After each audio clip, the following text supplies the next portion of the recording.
Hey, what's going on, everybody? Welcome to Comic Talk. We got episode number 23 coming to you live straight out of Texas, England, UK, Canada, New York, Newfoundland. Where else we got? We got all over. Alaska too. Okay.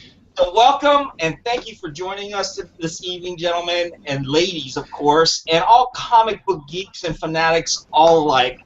I will go ahead and do the right thing first and introduce the wonderful guest panel members for this evening, and we'll go down the line, being my left and most likely your right, or your middle, or your top, whatever, however you want to do it. Okay. So let me go ahead and start out with Big E's. What's going on, Big E's? Welcome to Comic Talk, brother. Yo, what's up? Big E's Comics coming at you on Comic Book Fanatics Comic Talk. What is going on, brother? How's everything been going? Good. How's everyone doing? I'm doing great today. Anything exciting on your end, brother? Nothing. Just the wife is getting forward looking to Fear the Walking Dead tonight. Yep. Yeah. Premiere. She's all into that zombies. I'm into it too. So we're looking forward to watching that, and that's it. I mean, there's nothing else going on. I'm into the whole zombie thing too, man. But I prep for the zombie apocalypse. You know, my panic room is not like everybody's panic room who goes and hide. My panic room, I actually got some nice prep gears and some weapons on there, of course. You know what I mean? I told you, I have your address on my GPS. Go straight there. I will do a quick video show you guys my little, what I call my panic room one of these days, man. And post that. You guys tell me what y'all think of it, okay? All right, next we have He's got that one grenade in a glass case. Always Peter, what's going on, brother? Okay. Chilling. What's going on in your part, man? You having a little bit of technical difficulties, some weather problems? What's up? Man, the other night we had like 140-kilometer-hour winds. Blew apart the house. Had to fix that up. Had the cable guy in. Set some shit up here. And now the internet keeps dropping on me. I don't know, man. Damn. Dude, well, I'm glad you could join us, man. With all the natural disasters you got going on right now, it's great to have you, brother. Newfoundland, man. But the snow is melting. The snow is almost gone. So the snow is almost gone, so that's a good thing, right? Yeah, it's almost gone. That's good. Should be gone by August. I was watching an episode August. Good. I was watching an episode of what is it called? Bizarre Foods. They actually did a special in Newfoundland down there, man, and it was very interesting, man. Very, very beautiful place, very nice place. They got a lot of good stuff to eat, you know, if you're into the seafood thing. Yeah, man. Yeah, and they got Jig's dinner. If you guys ever had Jig's dinner, basically they cook everything into one pot, like everything, vegetables, meat, salt meat, everything, and then you just make gravy from it. It's crazy. It's just, it's delicious. You have a massive. Well, thanks for joining us once again, brother. We missed you last week, so welcome again to Comic Book Fanatics, brother, and Comic Talk. Okay. All right. Another special guest we got with us tonight, gentlemen, is Lou from Hero Statue Collector Lou. Also does a show, Immortalized in Stone. Also has his own show called Collector's Chat. He is like way above our pay grade right now, and he flatters me to come on our show. You know, little lowly comic talk, comic book fanatics, man. What's going on here, Statue Collector Room? My pleasure, guys. You and Ray are like brothers to me. Everyone on here, so I enjoy being on here. And I'm basically getting really stoked. Free Comic Book Day in another month, so getting ready for that. Awesome, man. What's been going on in your part of the world, man? Well, we had some nasty winds, too, and a tree fell down and went through my fence, and it hit the deck of the pool, but thankfully the insurance paid for it. Everything's fixed now, so we're good. Holy crap, man. This is some natural disaster going on, man. You guys, make sure you have my address and y'all's GPS too, man. Just like, you know, Enrique does. That in an event you guys have to, you know, believe me. Believe me, brother, I'm with you. I got the room with the guns and all the gear too, so I'm ready. I expect no less from you, Lou. Of course, man. Hey, I keep a grenade over the bed. People think I'm crazy. That thing's ready. You just grab it, pull it.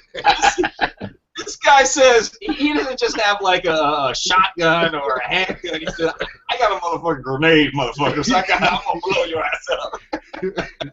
That kind of reminds me of that last scene from I Am Legend. You know, he has that grenade. Just goes in and starts darting at people. If the zombies are coming, they're coming with me. That's for sure. Awesome. Thanks for coming back, Lou. Always a pleasure to have you, as always, brother. Yeah. Gentlemen, this man needs no introduction. He is an absolute legend in his own mind, if you will, and a wonderful person to have on the show. Very energetic, very loving, very sweet. The co-creator and founder of Marky Mark and the Funky Bunch. We have our pleasure and guest to have Marky 316, also known as Marky. What's up, gentlemen? What's up, Ray? What's up, Marty? How's everybody doing, man? Oh, man, we're hanging in there, man. We are just happy that you would grace us with your presence once again, brother. Tell us what's going on in the world, man. I look forward to it. I look forward to it, my brothers. So tell me, what's happened up there with you, man? Anything new going on? What you got going on, man? Not much besides me, like, living at the post office of all the packages that I had to send out after my contest. Yeah. Oh, yeah. We'll talk about Ray's new workout video, too, later on. Yeah, well, definitely. And I've just been doing some great trades with the community and stuff like that. And other than that, hey, man, just trying to deal with this dumbass weather. We had like 33 degrees. We didn't get the snow, but we got a lot of ice rain and shit like that. And now you go outside, it's like 50, 60. I don't know. Go figure. The whole world's coming to an end. And I got your address, so I'll be beelining it to you very soon. Come on by. Oh, yeah. Back, man. I got plenty of weapons to go around for all y'all, so don't worry about that. Just get your butts here, all right? Gotcha. Thanks a lot for coming on, Mark. I really appreciate that, man. Anytime, guys. Anytime. All right, and we've got all the way from the United Kingdom, ladies and gentlemen. They once tried to battle us, but ultimately failed in the end. We ultimately came and created this great country called America. We got with us Amy's Comics. Steve, what's going on, brother? I would just like to remind you, we are the only nation to ever burn down the White House. So, Oh, yeah. do you remember that one? And just so you remember for future reference, I put up an England flag so you'd stop saying from the United Kingdom. Shots Also, fired. the weather's been really nice here. No wind. Wait a minute. Mic drop. There we go. Hey, man, what's going on in your part of the world, man? Anything new, anything exciting from you, man? How you living over there, brother? Yeah, it's been nice. The weather's been pretty nice today. The Prime Minister's been getting some shit because he's a thieving cunt like the rest of them. So that's always good. So, yeah. Well, that's good. How about comic books, man? Do you pick anything up recently that you want to share with us, or? Yeah, Star Wars Poe Dameron. I don't know if any of you guys have read that yet. Again, for me, BB-8 stole the show. I loved reading where it goes, whoop, whoop, whoop. Yeah, all that bit. So I was like, yeah, it's just fucking like when I'd see that, it would be like, the sound from the little toy that I got and from the movie. Yeah, they should have called it BB-8 and Poe Dameron. So you never know. I mean, I saw it, but I didn't pick it up, man. So was it well worth to pick up, well worth to read, or what? Read-wise, yeah, I liked it. I don't know how long the story's going to be, though, because... I think it's an ongoing. Yeah, that's what I thought. But the guy at the beginning that he meets up with, the old explorer dude. Okay. Who has the thing where Luke is. They're talking about him already, so I don't know how long they can keep that up for. It seems a bit weird to me. I was told by my local comic book store that it's only a 6-episode series or 6 comic book series. Yeah, that would make sense from reading it. But it was supposed to be an ongoing. But it's the first appearance of Poe Dameron in comics, first appearance of BB-8 in comics, and a few of his, Black Squadron. So from a spec point of view, I think it's probably a good one to get. But they probably print millions of copies of that, but still, I can imagine it will go up after a couple of weeks, couple of months. That's a good point. I didn't even think about it like that. Whereas it is the first appearance of Poe and BB-8 in comic books, so something. Even if it doesn't go anywhere, it'd just be nice to have that, in a collection. Yeah. For first appearances. Yeah, that's true. Good point, man. Thank you. But hey, Steve, great to have you on again, brother. Thanks. It's nice being suspended. You can come on every week. yeah, right. Well, at this point in time, you're basically a panel member, I guess, a regular. That comes on, but I just don't know sometimes because you being all the way there, being at Slate sometimes, I don't know if you. Some nights you just rather go to sleep, or so it's just one of those things. Unless I get a message from you, I'll just kind of leave you off until you say, "Hey, put me on the list," Yeah, that's cool, man. I'm an insomniac most of the time, so. But great to have you. As I'm a permanent member, you should send me one of those new hats that you're sporting there. What's going on with that? Oh, it's right here. Yeah. Check it out. I got the CBF. I got the Comic Books Fanatics hat. I got the same place that I got the whole T-shirts and everything like that. So I figured I'd try something new. The only problem is they couldn't do the embroidering. They only could do like the just whatever they call this right here. Looks like a sticker. No, it's not a sticker. It's the same thing they put on the shirt. So I was like, yeah, why not? I like hats. I wear hats all the time. Plus, I look sexy in hats. I love how Frank is just being a dick. Frank's all just like. Looks like a sticker. Yes, a sticker. Yeah. I guess if you're interested, let me know, man. I'd be more than happy to get you guys one of these, man. But and I like how it's written in Comic Sans font. Shit, man. You guys probably make more money than I do, but All right, let's move on. We've got with us Punisher 88 after a long hiatus and a long appearance on his own TV show on Netflix. You guys probably seen this, man. We've got with us today Punisher 88, Frank Castle. What's going on, brother? Not too much, man. It feels great to be back in the lineup again. So I had to miss out last week because it was WrestleMania. I'm sorry. But, yeah, so I watched the show last week when I got home. So technically I didn't miss anything. And, yeah, just great to be here. And since it is episode 23, I went digging and I pulled out an issue 23 just for the hell of it. So, nice. I'm showing off Iron Man.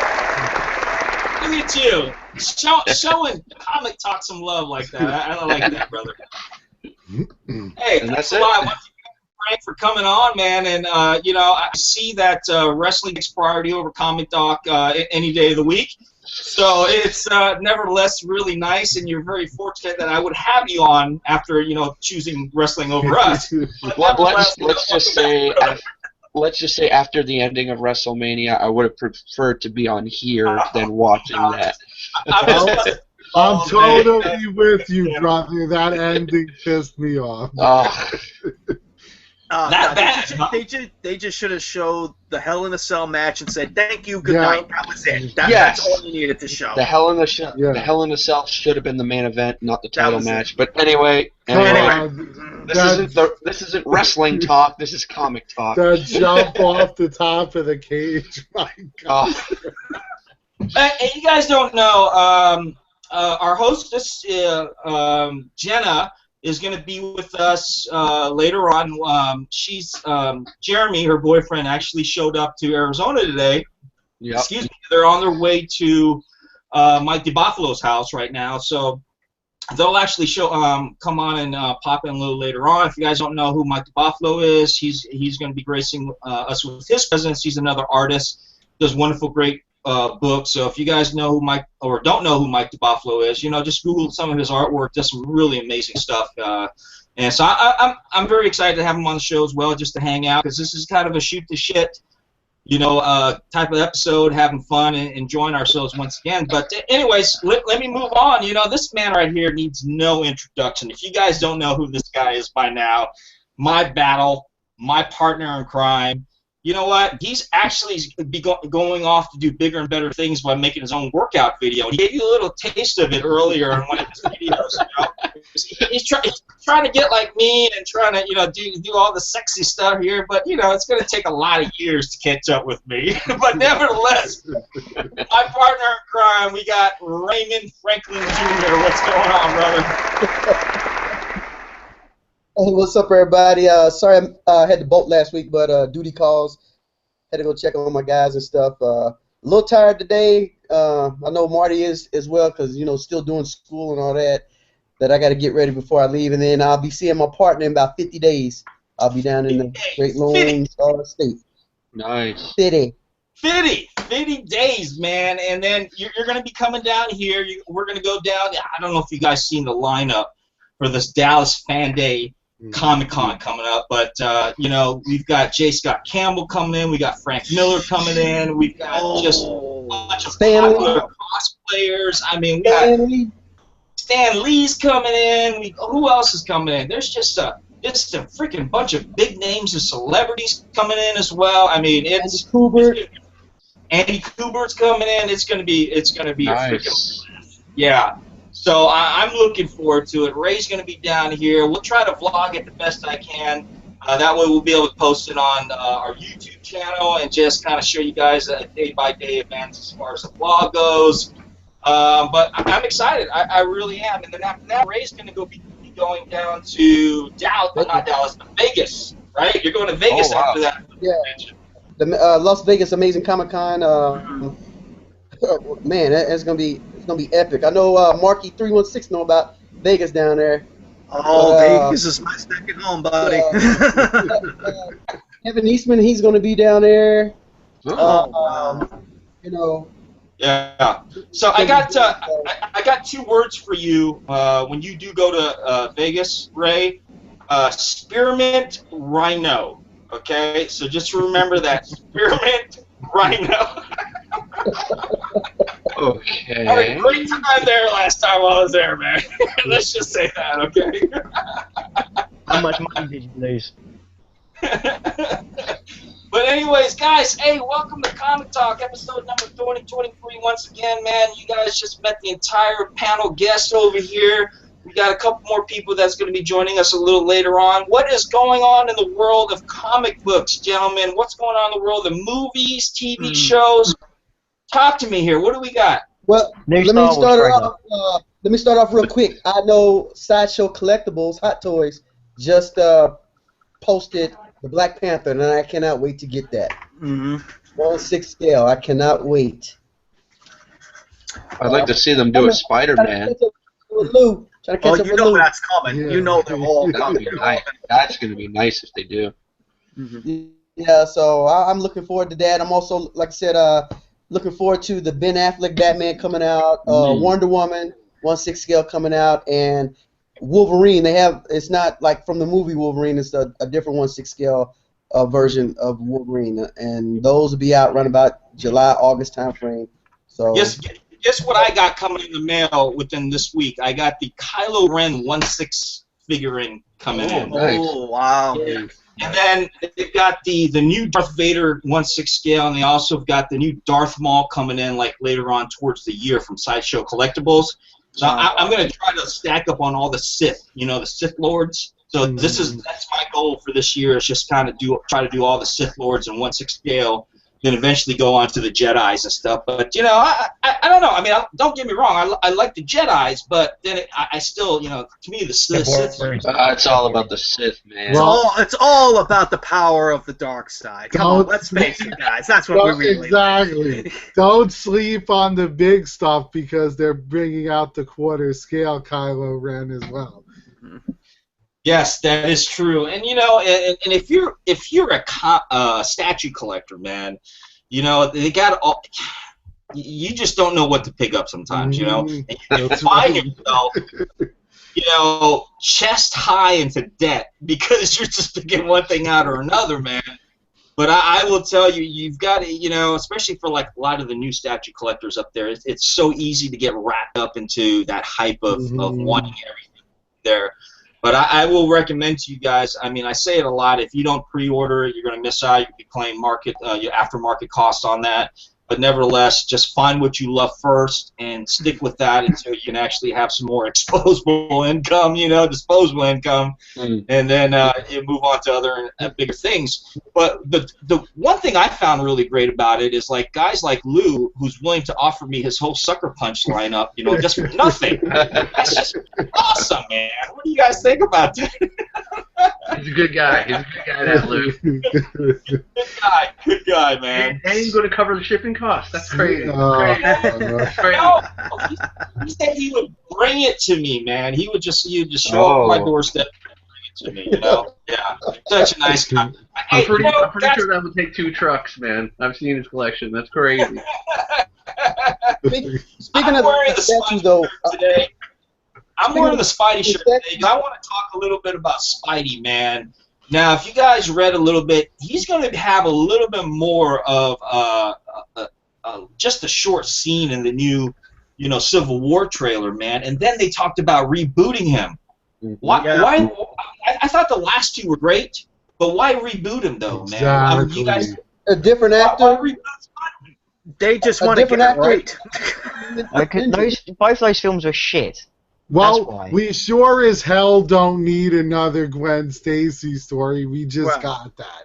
So we're probably just gonna get, you know, we're gonna get that whatever scenes that he's in Civil War, and then after that, then it's just gonna be, all right, here are the Spider-Man films co-produced with Sony, Disney, and Marvel now, and they're just maybe they'll.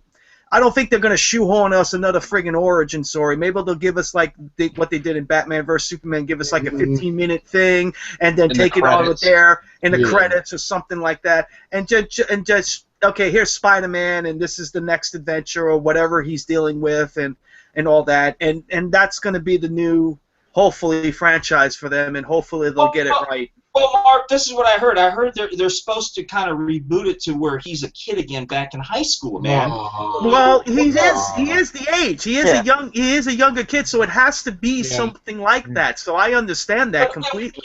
Then we get a Gwen Stacy again. What about Mary Jane? We haven't seen Mary Jane yet. You know what I mean? I'm sure she'll be in it. I'm sure she'll be in it. Yeah. Plus, who wasn't excited for the Sinister Six? Now we're going to lose that? Yeah. Well, you can blame Sony for that. Sony screwed the pooch on that thing. They screwed that whole thing up. What the fuck was up with Rhino? Well, Rhino was crap. And the way it ended as well. Cyber it was the bit from the trailer.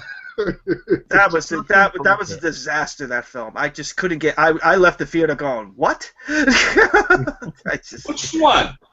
The Amazing Spider-Man 2. The second one, yeah. The one where Gwen Stacy died? Yeah. What was wrong with it?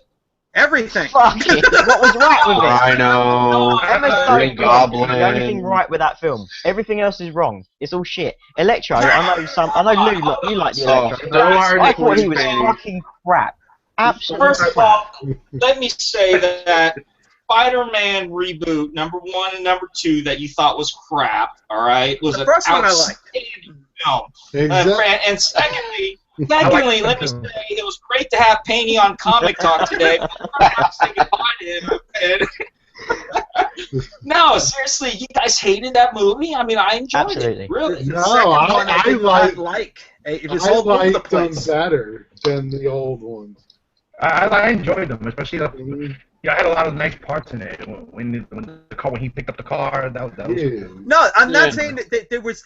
How do I explain? It's kind of it like had its ups and downs. Right. It's kind of like a Batman vs Superman. The studio got involved, chopped the movie in whatever because that was supposedly like a longer version, and they just shoehorned the freaking Rhino, which really didn't do anything but annoyed the hell out of us, and just but the Rhino's not a main villain. The Rhino's not a main villain. He's a rogue, idiot rogue. And that's Right. what Sure. hit him. Yeah, but you know the big climax at the end where you were going to get the supposed fight, and you're all ready. Okay, this is going to be interesting, and then credits. I'm like going, "Fuck you! I'm out of here. I'm going to my popcorn. The rest of it on the floor. Let some other asshole clean it up. I'm out of here. Good night." That pissed me off. No. Yeah, I'm a fan of the. Yeah, I'm a fan of the Rhino suit, and to see him, like, I want to like it, and I do like it, right?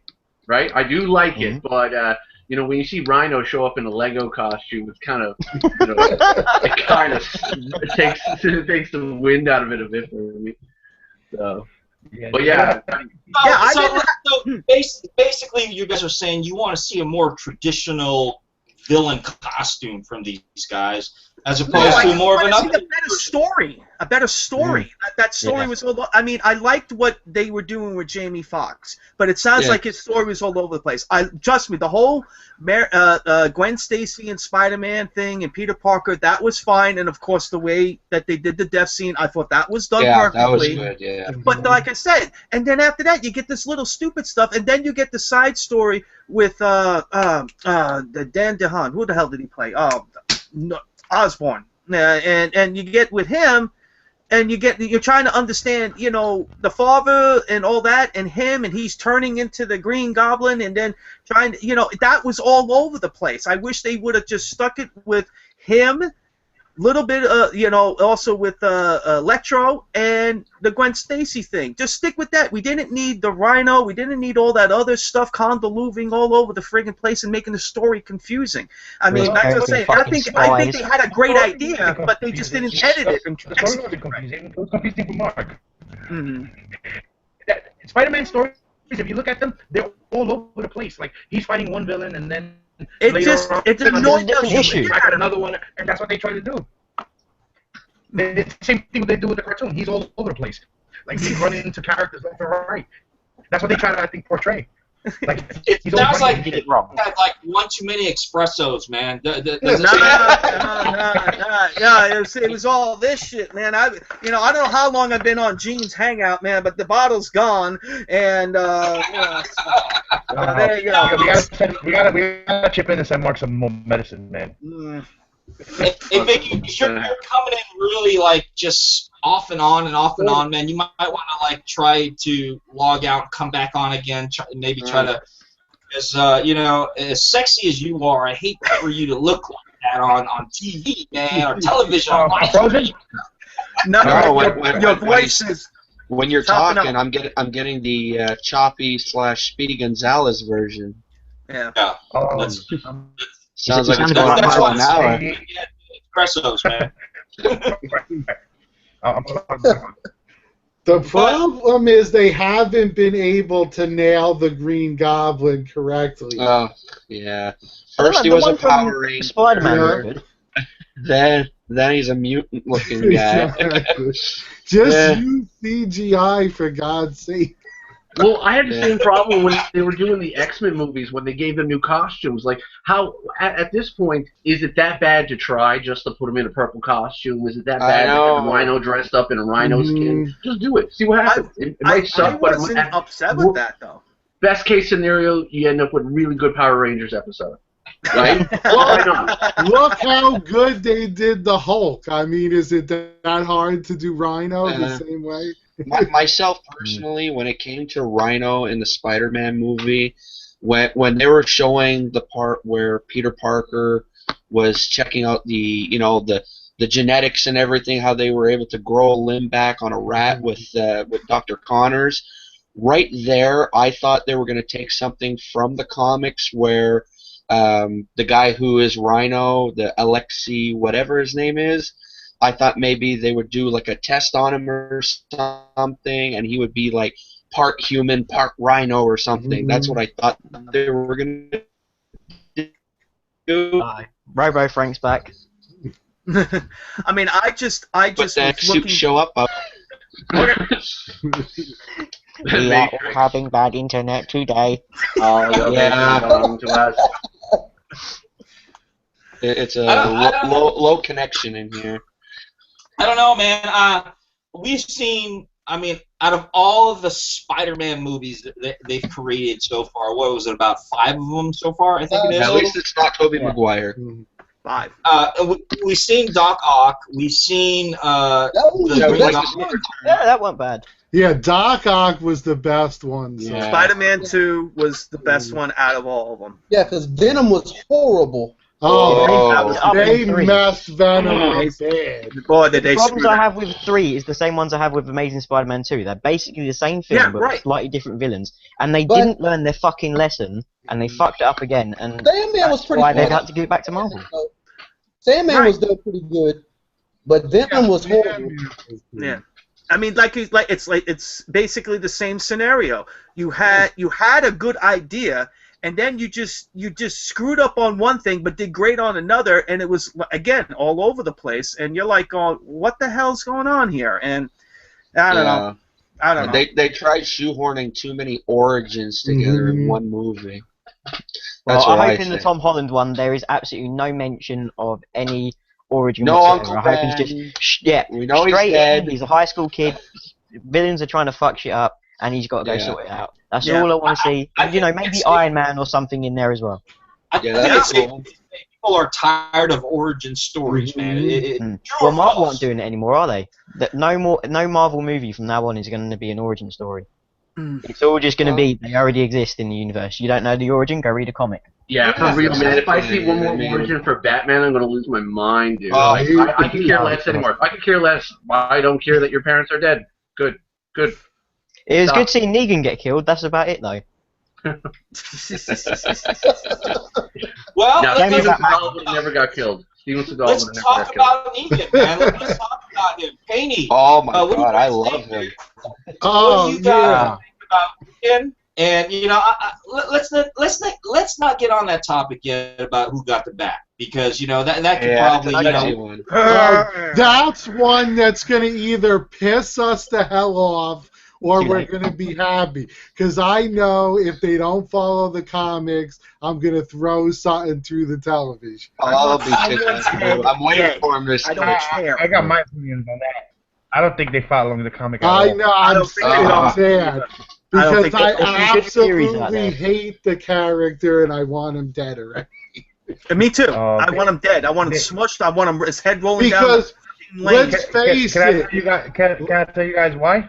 Wait, hold What? on. Let's face Oh, hold it. on. When they pulled that shit where he somehow miraculously survived that zombie horde laying on the floor, I was like, get the fuck out of here. Yeah.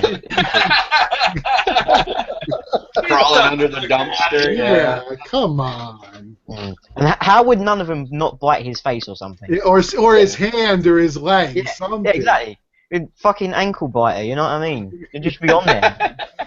they're too busy chomping on the other guy, man. Yeah. Yeah, but all them zombies, they That's- can't that's all the chomp on the one guy while he slithers underneath him, get with Yeah. a fucking big gap between him and the dumpster, and manage to get under the dumpster and still stay alive.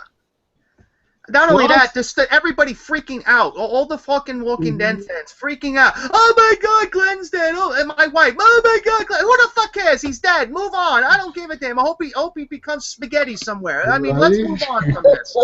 I mean, come on. And then you're just like, and then it's like, it better not be Glenn. It better. I say, no, it's gonna be Glenn because that's what they did in the book. But then I'm like, going, oh wait a minute. They like screwing with us and.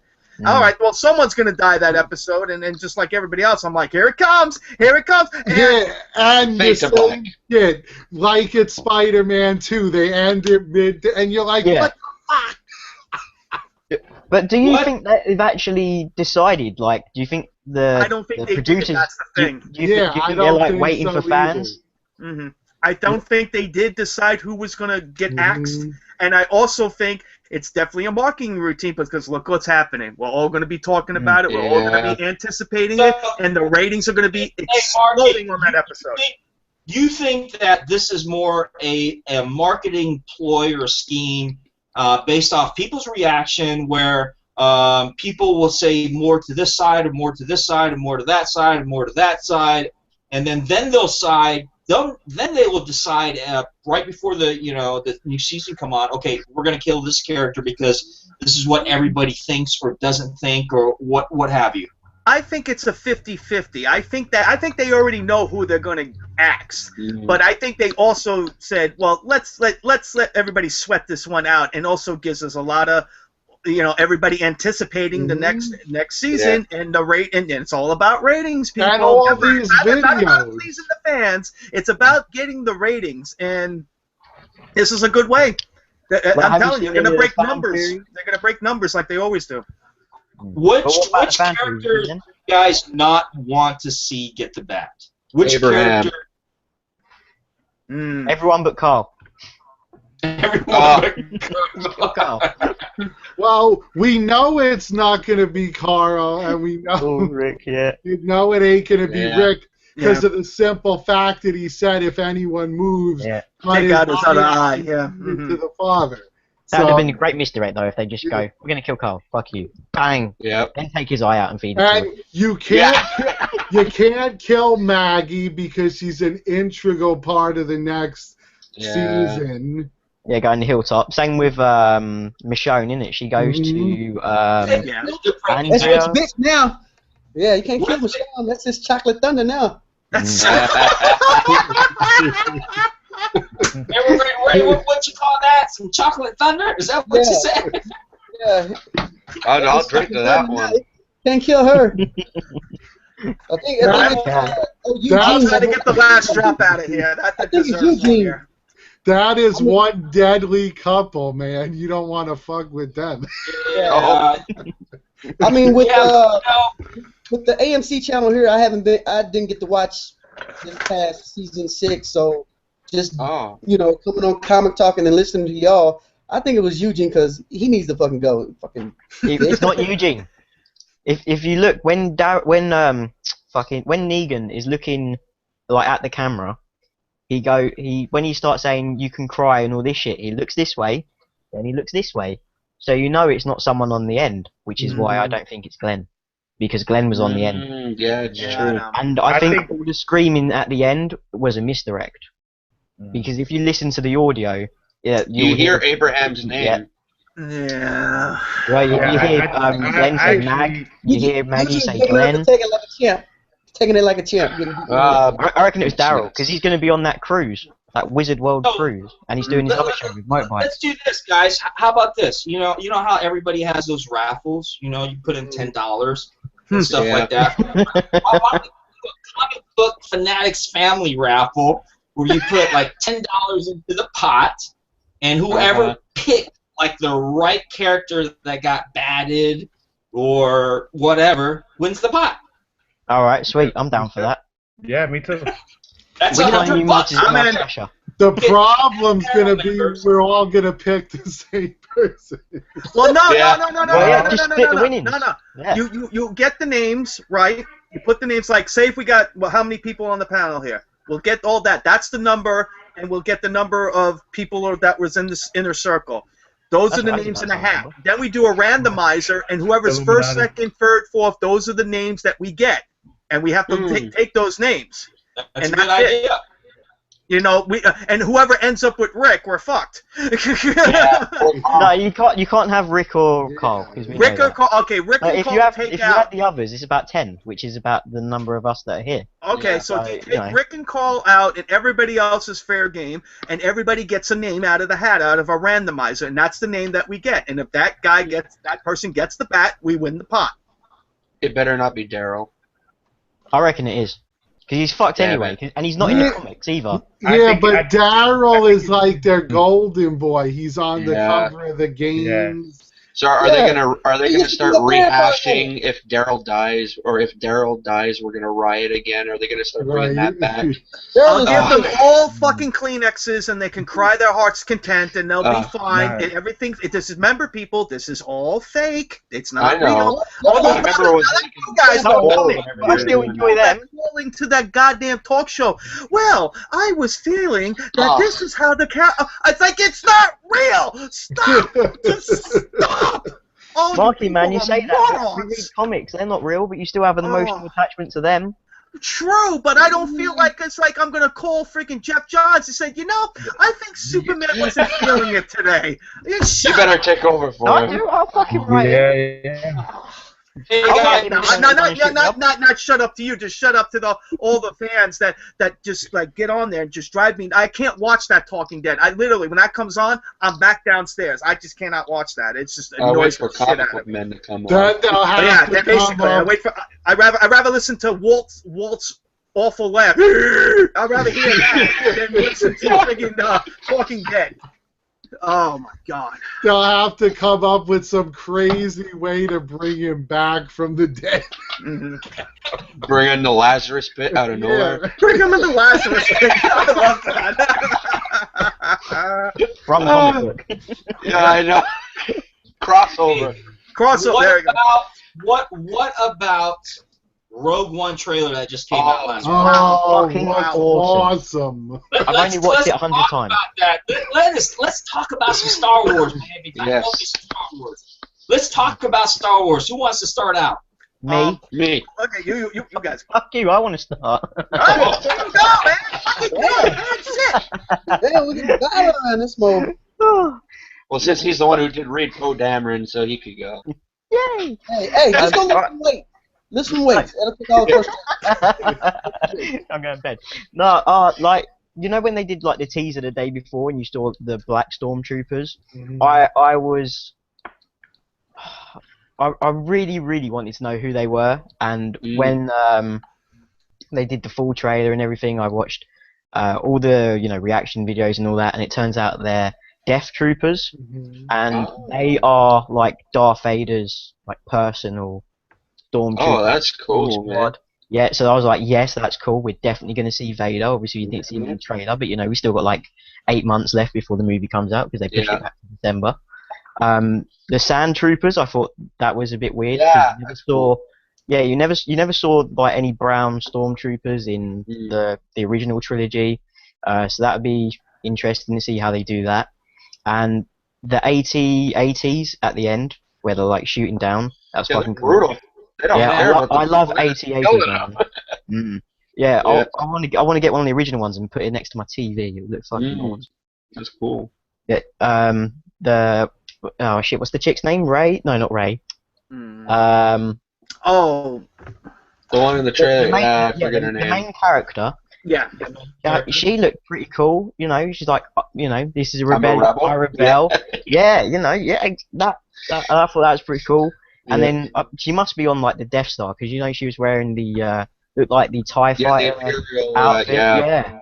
So that would be cool. But in the original, what's her name? Not Madam.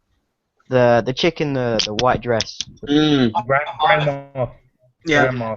Yeah. So she says a lot of Boffins died to get the plans for the Death Star. Mm-hmm. Boffins are like a dog-like looking creature, right? I didn't see any of them in the trailer. Nope. So my worry is they might fuck up the continuity a bit with that. No, I think they're gonna because it's an anthology and it's only a one shot. I think all those the characters who went to get the plans for the Death Star will probably die towards the end. Yeah, probably. I mean, it's just a nice way that they did it. Hello, Warner Brothers. This is how you do a trailer, not giving away a lot of things, and so we can be ready. And they're gonna show Darth Vader. Oh yeah, that's the one thing I watched. They're gonna show. It was a perfect trailer.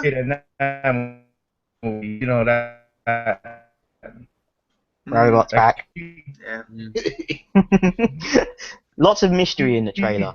Yeah, right. I mean, I just enjoyed it. I was like, wow, here we go again. I mean, and they're going to be churning them out year after year after year. Yeah. We're going to have an offshoot, then a series, an offshoot, and then a series. It's just crazy what they're doing, and this is perfect. As a Star Wars fan and as a marketing fan, or whatever, you just know it's just perfect because it keeps people still interested. As soon as one movie drops, they're ready for the next one, regardless. This is perfect. Yeah. This is what we want. Think about it. They're already speculating all over the place. Is Jin Rey's mother? Yeah, I heard about that. It's all over. No, because she's gonna die.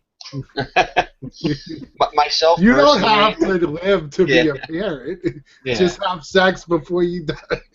Yeah. And You do the whole Padme thing, die in childbirth. Yeah, exactly. Yeah. The AT-AT is going to shoot the baby right out. I think Rey is the granddaughter of Obi-Wan. That's what I think. That's my speculation. Could So you be. think that she would have been born before the original trilogy? Yeah, but she's too young, I think. No. Luke's daughter. No. Luke's daughter is my guess. I like that. Just no. You're absolutely wrong, and I am right because this is my show, so agree with me. And you respect my father. My look at the Rogue One trailer, loved it. I loved the whole part there where you saw the Death Star coming together, where they were putting the whole super cannon thingamajig in it. Yeah, that was cool. Yeah. My one thing with Rogue One is I'm hoping, because we know there's going to be another trailer down the road, I'm hoping they don't go the Batman v Superman route and expose Darth Vader too early. They haven't. You know? They haven't with the first one. Yeah, myself personally, what I would love for them to do, just because it would kind of heighten everyone's excitement. And a subscriber of mine mentioned this to me the other day. They were saying that at the end of the next trailer, it would just be awesome if it fades to black and you just hear Darth Vader's breathing. Yeah, and maybe you put in the background the Imperial March or something. I'm sure it's going to be something like that. Yeah. Awesome. I would be so down for that. Don't show it. I'm getting goosebumps talking about that. Just let us hear it. Right.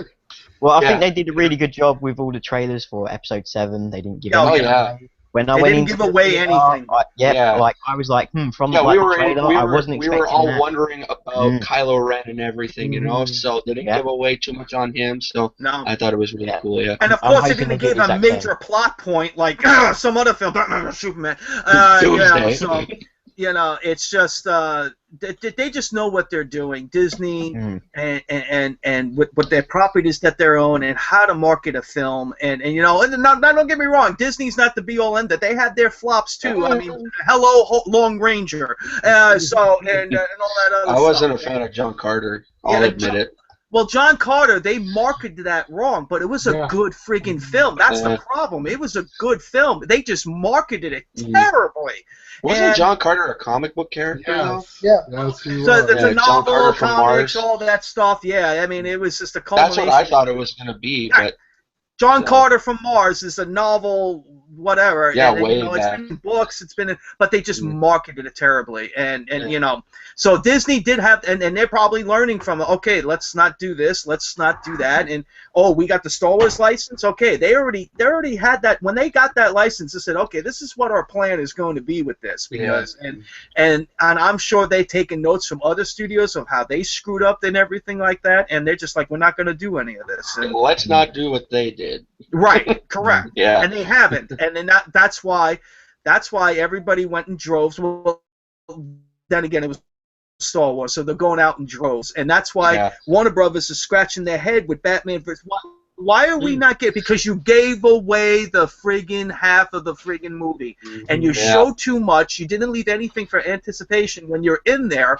All you had to show was Batman and Superman fighting, and that's it. You didn't have to show Wonder Woman, you didn't have to show Doomsday, and everything like that. You could have done such a better marketing job with that, and that's just why it's not droving in people like they normally would do. It's just crazy.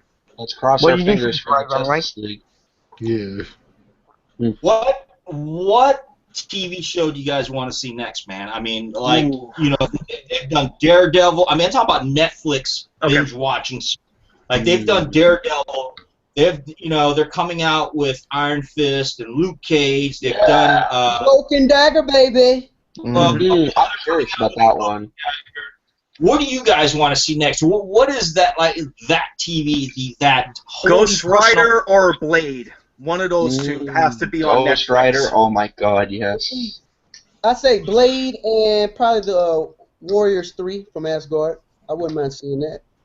Oh, was it Volstagg and all them? Yep, But Hogan. would she be able to do that with doing blind spot? Because she doesn't even know she's going to be in Thor Ragnarok because of blind spot. I don't know why they haven't brought back Hulk. Hulk was the TV show that made that was the best Marvel TV show ever. And you know, maybe it doesn't stand the test of time, but bring it back and it belongs. It doesn't work. It doesn't I work don't as mind a that movie. You know what I mean? Like I love Hulk. The movies Oh, all yeah. kind of like fall short. Make it a TV serial. That way, I guess people won't expect too much. But I think it'll work as a TV show. Give me you imagine Give me Bill Bixby and Lou Ferrigno anytime in the Hulk music at the end. Dun, dun, The dun, walking, dun. yeah. That's my theme every time I walk on a Batman for the vs Hulk, Superman. That's for the my Hulk, theme. Yeah, for the Hulk, they'll get the guy that plays the Mountain in Game of Thrones. Oh, That yeah. shit would be sick. Yeah. That would be insane. You Nah, know, you got to CGI it, man. thinking man, about it, keep it real. Keep You it know, real. Practical effects in the house. you know, thinking about it now that Sean mentions it, the Hulk as a TV show, you know how everyone's like, you know, when are they going to do Planet Hulk? When are they going to do Planet Hulk? Can you imagine if they did Planet Hulk as a TV show and you could really stretch it out to really see what happens? It would work Better tremendously. deal, baby. That would be perfect. I think. would like to see Hawkeye. Show, man. I want to see Moon Knight as a TV show. Yeah. That would be good. Yeah. That guy's got so many different crazy personalities, man. And he goes in there, whoops some butt. I mean, come on, man. Moon Knight, that would be like equivalent to a badass what we saw in Daredevil, constant fighting, you know, action-packed, things like that, man. That's what I want to see. Hulk is great as a TV show, but he'll just go and smash shit. But then we're going to be getting more of, you know, Bruce Banner than we would the Hulk, man. And you know, I honestly think they can't even because of certain rights that they have to the character. Because Universal still owns a little bit of the rights and everything, so it has But to. Isn't that only for a movie? It doesn't matter. They can't. I don't know. It's very. There's a whole site that shows you who owns what still of the Marvel properties, and there's a reason why this can't be a TV show and this can't be in the movie, or this can be in a movie unless it's teamed up with. It's just And this a can't mess. be said It's and just all a this mess. stuff. Yeah. I'd love to see Old Man Logan. That would be interesting. That'd be nice. But Fox owns it, and Fox and Disney do not mix. Yeah. You know, screw the network and all that stuff. Oh, just to theorize? Yeah, that would definitely work. That would be awesome. Just theorize what movie and why you'd want to see that. Okay. You know what I mean? Because at the end of the day, you know, I think the fans can make it happen, man. Because you know, there's more strength numbers, you know, and certain petitions went out. Certain people want something. They're gonna follow that, man. You know what I mean? So I think with man, what is that TV show? What is that personal grail? What is that action-packed, you know, TV show that you want to see, despite networks, despite corporations, man? Well, if we're gonna throw all the who owns this and who owns that out the window, I'm still gonna go with a team that I would still love to see either in TV or movie form, and that's still the Squadron Supreme. That I'm still buddy. That. I would love to see Hyperion on TV some way, some form, just because he looks really cool. Yeah, man. You know, so sure. And then you get all these cast of characters in there as well, and then.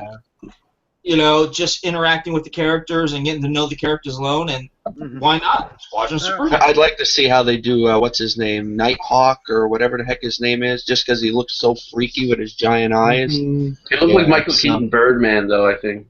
Yeah. I want to see Commandy. Commandy would be God, sick, yes. man. Yes. Yeah. Yes. If we're talking about dream shows and fucking all the rules and rights and all that, Dr. fucking Faith. I want Dr. Faith. Oh my God, I want all of that mystical shit. I want Ragman. I want Phantom Stranger. I want all of that. That would be so amazing. It'd be so amazing. Yeah, they need to make the Deadman He-Man movie. or Speaking of Doctor Fate, man, what about that Doctor Strange, man? We got the Coming out movie. soon. That doesn't count. by the way, speaking of Came Doctor after Dr. Fate. Strange, if you guys are wondering, April 12th, the first trailer's coming out. Ooh, nice. So, I seen the pictures, man. He's got it. He's got a dead look on him, man. He's got the good look, man. I can't wait. That's gonna be see them interesting. release the pictures of the villain of Mickelson finally in makeup. Yes. And he's a great actor, so gonna be in for a treat. I heard people saying that he might be playing, what's his name, Grey Gargoyle or whatever, something like that. Just because the way his makeup looks, but I don't know. I could be wrong. Just the way around his eyes looks all flaked away and stuff. It's really cool looking makeup. But I would still like to see Dormammu. So, but yeah. Well, he's walking all around. I don't know much about Doctor Strange. I remember the very first comic book that I read about Doctor Strange was "What If Doctor Strange Never Got His Mystical Powers?" Oh yeah, I think I have that book. Yeah. It was the very first comic book that I got, and it was another character that actually got the mystical powers. And that was the first time I was ever introduced to Doctor Strange. After that, I really didn't read too much about him, but I remember being so just captured by some of the mystical powers he had, magic and everything like that, just the whole story. So I don't know. I mean, I thought it was okay, you know. And I think with Doctor Strange movie, I think that's probably going to introduce me to more of the characters, to be honest with you. Because, you know, guess what, guys? Here's the thing. As much as we love comic books, as much as we love TV shows, I can't say that I know about every single character there is, every single comic book or whatever. But I rely on you guys, and I rely on a lot of the news feed that you guys provide on, you know, the group chat and the YouTube channels and stuff. So I think it's a wonderful place to come because, you know, sometimes we get new people on there just like, yeah, so where do I start? So where do we start? How would you start, Enrique? How would you advise somebody new to start, man? Like to read a book. I think that they should go for like the trades or go for like standalone stories. Like you know, as a matter of fact, you brought that topic up in my second to last video. I was talking about, like, for example, what they did with Wonder Woman. They introduced her in the movie Batman Superman. That was like the highlight. So now people that don't know really about her, they could have picked up, you know, this book, the one that just came out, and it's it's an origin story. This book is an origin story, so it's a good point for people to jump on and learn about the characters that they see on TV and they like, and they get to learn, you know, about them. So my thing is to go for the origin stories, go for the graphic novels that are that are out of continuity. Yeah, because once you understand them, you can jump into like an existing storyline because you'll already know the characters, you'll know where they came from, and you'll know why they doing things a certain way once you learn their origin. Yep. Good point, brother. Next, who's next? I've got an example that I'd like to share. One of the blokes at work, he said, you know, he wanted to get in the comics. What's a buddy friend? Nene, what's a bloat? One of the gentlemen, male. I knew he was going to mention what's a man. Right, so he wanted to know. He wanted to get into comics, and like basically, you know, I just asked him, well, what TV shows you like, what movies do you like, and basically straight away is like Captain America and Green Arrow. Okay. For me, that's easy. If you want to start reading Captain America, you want to start with the Ed Brubaker run, which they based Winter Soldier off, because he comes in like issue 6. So I said to him, get the first like trade of that, and for Green Arrow Year 1, because it's basically, you know, the island and all that shit. It's basically just like, you know, the TV show. Oh, you're going by an origin point. Myself. For Green Arrow, Mike Grell's Green Arrow is like top notch. But I mean, if you're going with like origin wise and that, I guess the Green Arrow Year 1 would probably be the way to go. I just think it's a great starting point because it's just one and done. You read that trade and you think, oh, that's fucking cool, and then you can go off and find more Green Arrow stuff or, you know, whatever you like. Yeah, like Green Arrow, like the Longbow Hunters or whatever it's called. Mhm. Oh, that's some really good stuff. Oh my God. Yeah. Yeah. What about you, Lou? What do you think a person should start out with as far as if they want to get into the whole, comic book fandom type of superhero? Well, I tell Collecting? them the same thing Big E said.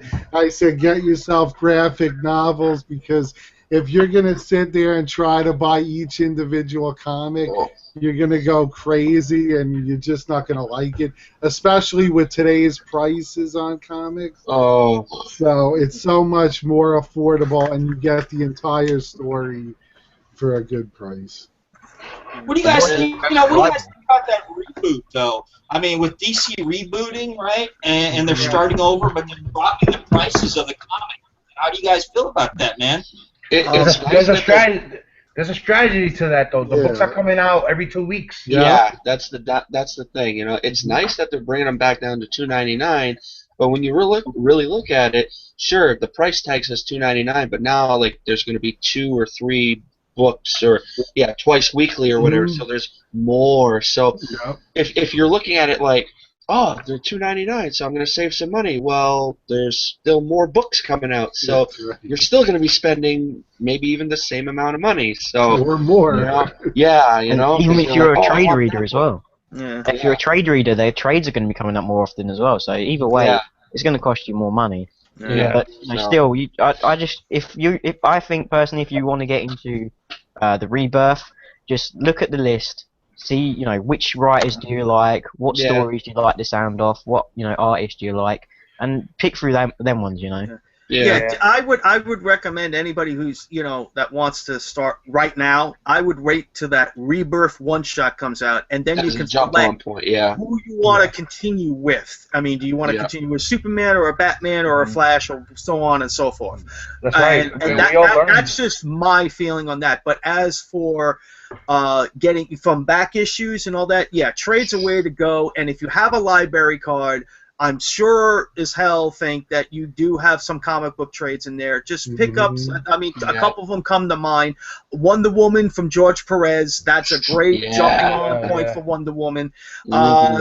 Superman and Batman, I mean, there's a few out there, but John Byrne's Superman. I was just you just beat me to it. John Byrne's Superman is a good jumping on point. But my thing was always the death of Superman. So that whole story, there's a whole big trade with the death, birth, and life, and him coming back. Green Lantern, you can go when Rebirth, Green Lantern Rebirth, the first Rebirth. You can go into that and the Flash, because that's when they brought back Barry Allen and Jeff Johns. Anything that Jeff Johns touches is great. And for the Justice League, especially with the movies being filmed right now or going to be, new 52 Justice League. Just get the the trades. You'll understand the whole thing, how they kind of met and how they're dealing with Darkseid, because that's going to be your premise. Hopefully. And Aquaman. Aquaman Jeff Johns. Aquaman Jeff Johns. What about you, Marty? What would you Silver recommend? Age.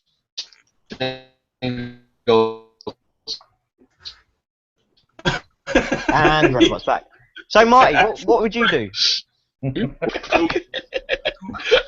Hey, this is what I would do. Always ask Guys. us. I want to know what you want to do. Well, okay, I'll be honest with you. This is what I want to do. What started it all for me was Amazing Spider-Man. So I recommend you guys going out and picking up a copy of Amazing Fantasy number 15 and Amazing Spider-Man number 1. Go out, pick that up. Incorporate into that, and then just work your way, the Silver Ages, and until you get to the point now. So absolutely, pick up Amazing Fantasy number 15. That's what I recommend, guys. I think all this is good advice, but one thing I will say is that if you're new starting out to comics and you don't be afraid to ask somebody, and if somebody's a dick to you, like makes you feel like a bit of an idiot for asking, like, what should I read? Go ask somebody else. Like, don't let that be a deterrent. Fuck, who cares about that? Because I see a lot of people who do that, like they're afraid to ask that question or whatever. I guarantee you, man, you ask someone who's like a proper comic book collector, somebody who like loves the hobby and everything, they'll anything to talk about. They'll talk your ear off and they'll share all their experience that they've had for however long they've been collecting. in as fast time as you have for them. Yeah, So and Yeah, and that's so me too. that the viewers out there could know, even though people think that we know a lot, but we don't know everything, and we ask each other things all the time. I Mhm. don't know Always shit. learning. I don't know I'm always nothing. asking, I'm on the phone with Manny, I'm on the phone with Carlos, I'm on the Hangouts, I always ask, I'm on the phone with Ray. Like, we always asking each other things because we just don't know sometimes, and we help each other through our Yep. own, through each and everyone's experience. I always It's say this all the time. We're not experts. We're fans, and just That's Yeah. like a it. fan, we can't read everything, and we Yeah. can't get involved with everything because we all have our different tastes and likes in story, art, and superheroes. And it's Yeah. great when you get together with a bunch of people that like what you like, and you find out different things and find out about different characters. So that's all I can tell anybody. Get a nice group of together that people read comics, and you can feed off on each other, and that's about it. And that's a great thing. and this is how this whole comic talk channel started. How our YouTube channel started. It's about. It was trying to reach out to other people and get to know a little bit more about comic book collecting and trying to understand like what other people collect and different things that are out there. So I found it so beneficial, man, just to get to know the community and get to know everybody who has so much more knowledge. Like each of these panel members have so much more different knowledge base than the other, and we could feed off of that, So that to me that's just amazing to be able to do that. Like Ray knows so much more about Thor, and I know so much more about Spider-Man than he does, and Enrique knows more about bondage cover than I know about bondage cover. that's a whole new I angle. knew you were gonna say that, man. That's what I'm talking about, So we kind of feed off each other because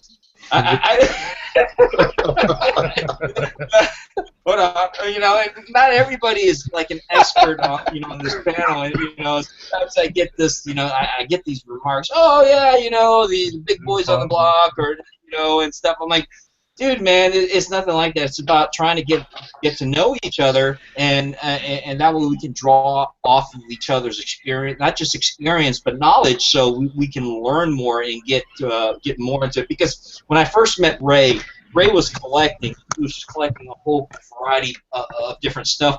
But once he started getting to know me, and started getting to know more people within the community. And he's actually told me before, Ray, did you not? You told me, like, holy shit, man, there's so much more to this comic book collecting and fandom collecting than I realized, with the slabbing, the Mylars and stuff like that. I mean, there's so much more. It can be overwhelming at sometimes, right? Isn't that true, Ray?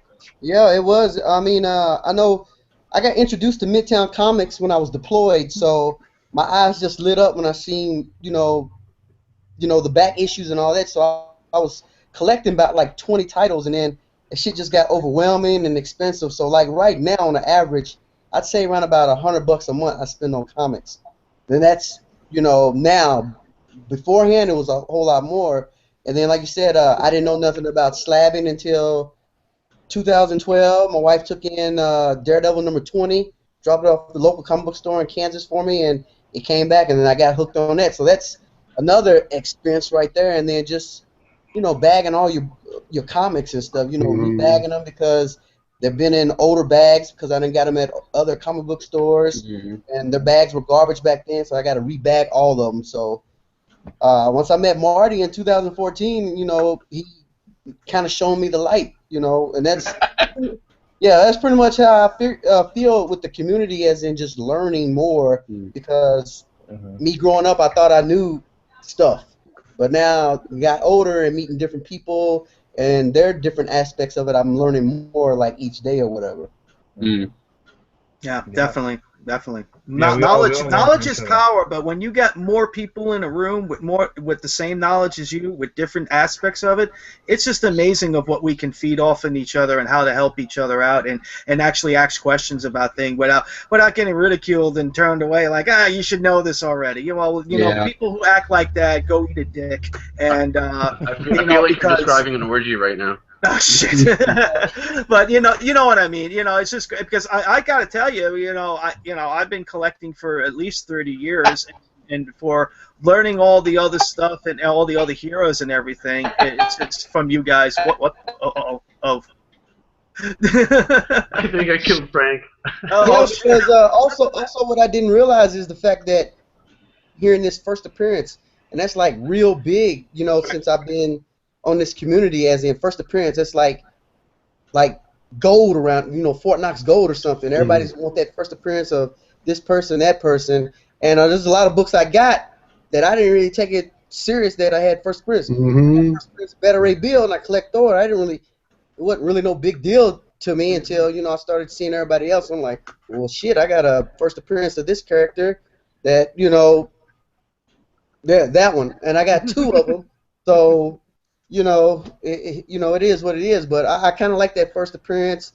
It makes me feel that, you know, I'm learning more about it, how significant those first appearances are, and them Golden Age books. I never really thought I would have had any Golden Age books as well, but I got 3 of them suckers.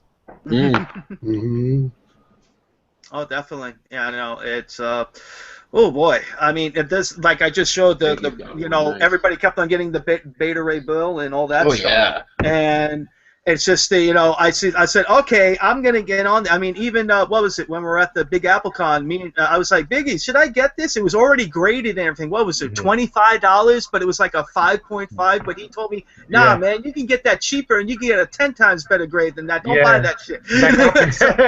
And I listened to him, and I listened to you, and look, I got a nice one here. So, you know, and I didn't break the bank. I didn't pay $25 for this. I got mine for $1. I got that Marty one for like a buck. I mean, it's probably not in like the very best condition, but it was, you know, I got it for him for a buck. If it's a very fine, I'm good with that. I mean, I was happy. Yeah. That's one thing, Ray. Though I learned a lot from the community with first appearances, because you know, when you're younger, you don't really think about it. When you're younger, I thought at least the best thing was to get was #1.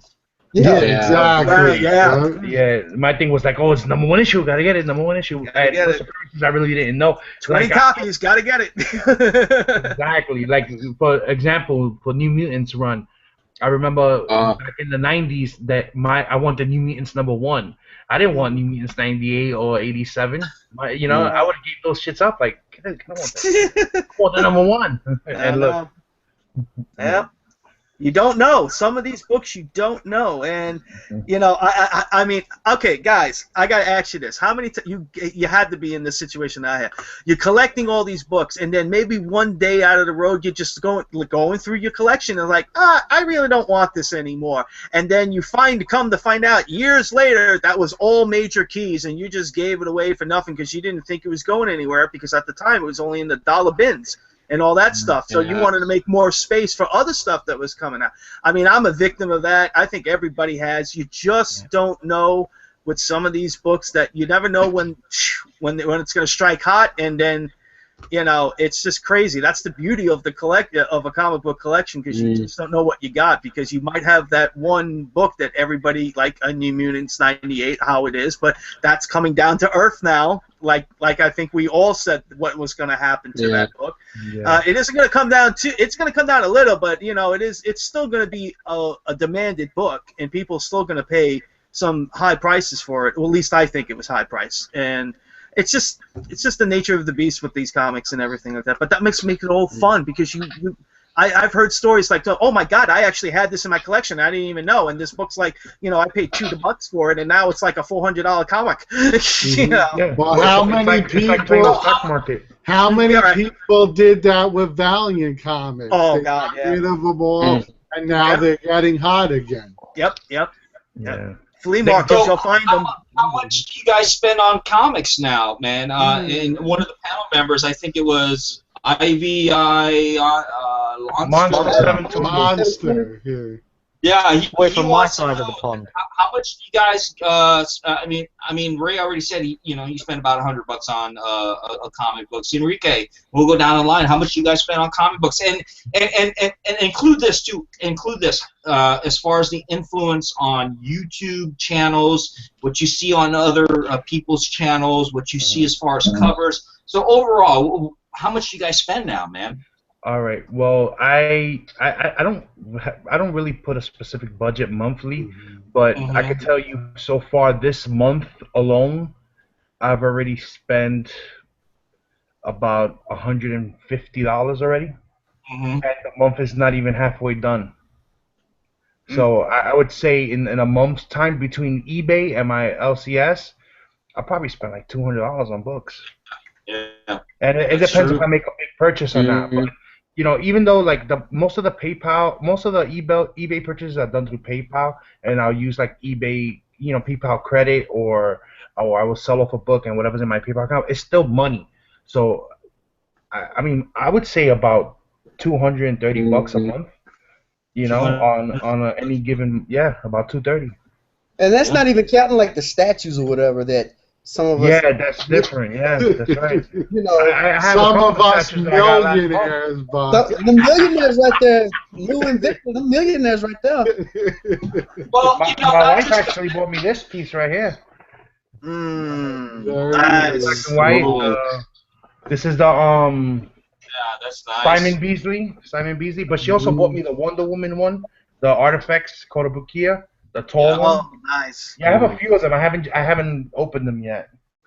Well, you know, you know, you talk about comic books, you talk about statues, and you talk about like, but then people forget you got to buy the poly bags, the mylar bags, you got to buy the half bags, you got to buy the boards, you got to buy the stands for for your statues, you got to buy the shelves. So what that you have to spend as part of your collection. I mean, look at it. I have a stand right here to sit some of my statues. I've got those Detolf cases to fit some of my statues. I've got to buy those boxes, long boxes, short boxes. You know, I've got to buy tape. You know, to close up my bags. Yeah, I mean, so there's so much invested in this type of collection, man. You know, I mean, it's a serious collection, man. People look at it like, oh, you collect comic books, you know? Okay, no big deal, you read comic books. But they don't realize how much goes into the love and the passion and the collecting that's involved in it. You know what I mean? Yeah. So what about you, John? I don't spend a whole lot. It's kind of a variable because last time I went to the shop, I picked up some modern books. I picked up the first 3 issues of Squadron Supreme. And here in Newfoundland, it's just ridiculous. It ended up coming to 1858 for 3 books. So buying modern is like out of the question. It's crazy. And I got to wait till Thursday because we're on an island and we suck. But I buy books whenever I get an opportunity rather than, you know, it's got to be right. Like sometimes it might be $200 a month. Sometimes it might be $25. Sometimes it might be nothing. And where my wife collects too, it's a kind of a joint bill, so it can get really expensive really fast. So it's like books just kind of trickle in. I don't really know any specifics, you know. And then of course with all the bills and stuff. And give a shout out to Monster. He was the one who asked this question, and he kind of said like, "Oh, it must be easier because you're older." Man, that's not necessarily the truth, man. Like you got bills and kids and cars and houses. The reverse. Yeah, man. It gets different, man. It's difficult. That's why I'm getting all mine now before I have kids. I buy a house. I can buy like shit. That's what I'm doing. Before I buy the big house, I'm getting stuff in because I'm done. All right. What about you, Lou? I mean, Lou, you're a serious collector, man. I think out of a lot of people that I know, I could definitely define you as a serious collector because, I mean, just the amount of statues you own and then what you told me about your comic book collection and how long you've been doing it, man, even to now. I mean, and despite comic books, man, how much, you know, and if it's too much, I mean, I know this is like really a personal question, you know, like how much money do you spend on this? Honestly, it's not as much as you would think. I mean, I spend roughly $50 a month unless something big comes along, like a yard sale score or something comes in one of the retro shops where they don't know what they are. But you know, I'm not too much into the newer books unless it's a really cool cover or an important issue. I more go into the dollar bins and stuff like that because I'm looking for back issues. But that's mainly how I do it. I mean, with these statues, what I spend on them, it's hard to spend a lot on both. But do you still collect comic books? I mean, I know yeah, you but folks... mostly the older stuff. Okay, so like Silver Age, Golden kind of thing. Like yeah. right now, I really got into Son of Satan. I became a big Damien Hellstrom fan, so that's what I'm working on right now. Nice. Well, shit, man. I mean, that's really good to know. And if you guys don't know, Son of Satan and Hellstrom, I know they were going like really mad crazy for a while, but then they kind of like leveled out. But now I notice a lot of people are starting to collect a lot of Son of Satan now again. You know what I mean? So so speculation on the on the horizon. I think that's probably a good book to pick up for a decent price now, man. Yeah, I've seen those too. Like for going for cheap. I mean, $5 copies I've seen on those books. Yeah. $5-6 copies. Not after this show. Not after what we just. I'm shocked. Yeah. I'm actually shocked for all the crazy music that I listen to that I do not own that in my collection. I'm ashamed of myself to be into heavy metal right now. I don't know why I don't own that book. So I gotta jump on that because it probably just went up $10 just now. It's probably went up in price, man. All the eBay sellers went whoop. Yeah, there's some eBay sellers I watch Comic Book Fanatics, probably Comic Talk, and say, oh, they just talked about this. We're going to raise that about $10 right there. You know? Yeah. So what about you, Painties? Didn't you miss out, Mark? Oh, shit, hold on. We just got in Jeremy Clark on the piano. What's going on, brother? What's happening, guys? How are you? What's going on, buddy? What's going on there in the state of Arizona, brother? Yeah, I'm en route to Mike DeValvo's house, and that's going to take me a minute to set up the old laptop and all that jazz. So we'll be just live here shortly. Well, you guys got 30 minutes to hop in because we're cutting the show after 30 minutes, brother.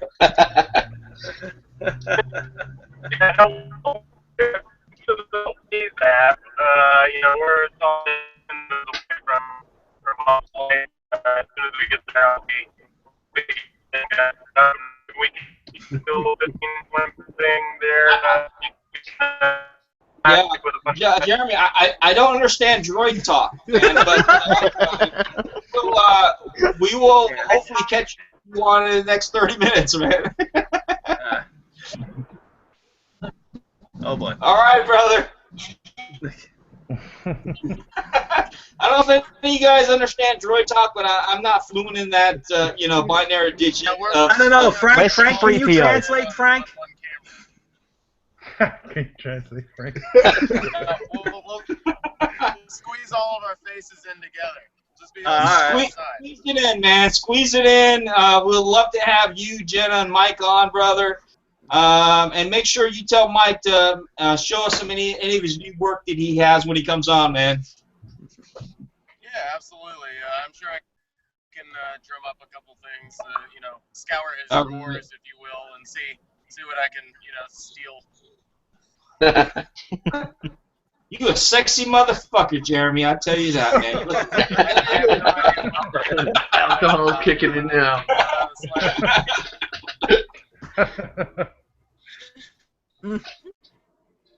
Then we got my hostess here, who's too busy for comic talk tonight. Head. It's already big. Oh boy. I will tell you. I think that's an off-air chat. Anyway. I'm pretty sure she meant his ego.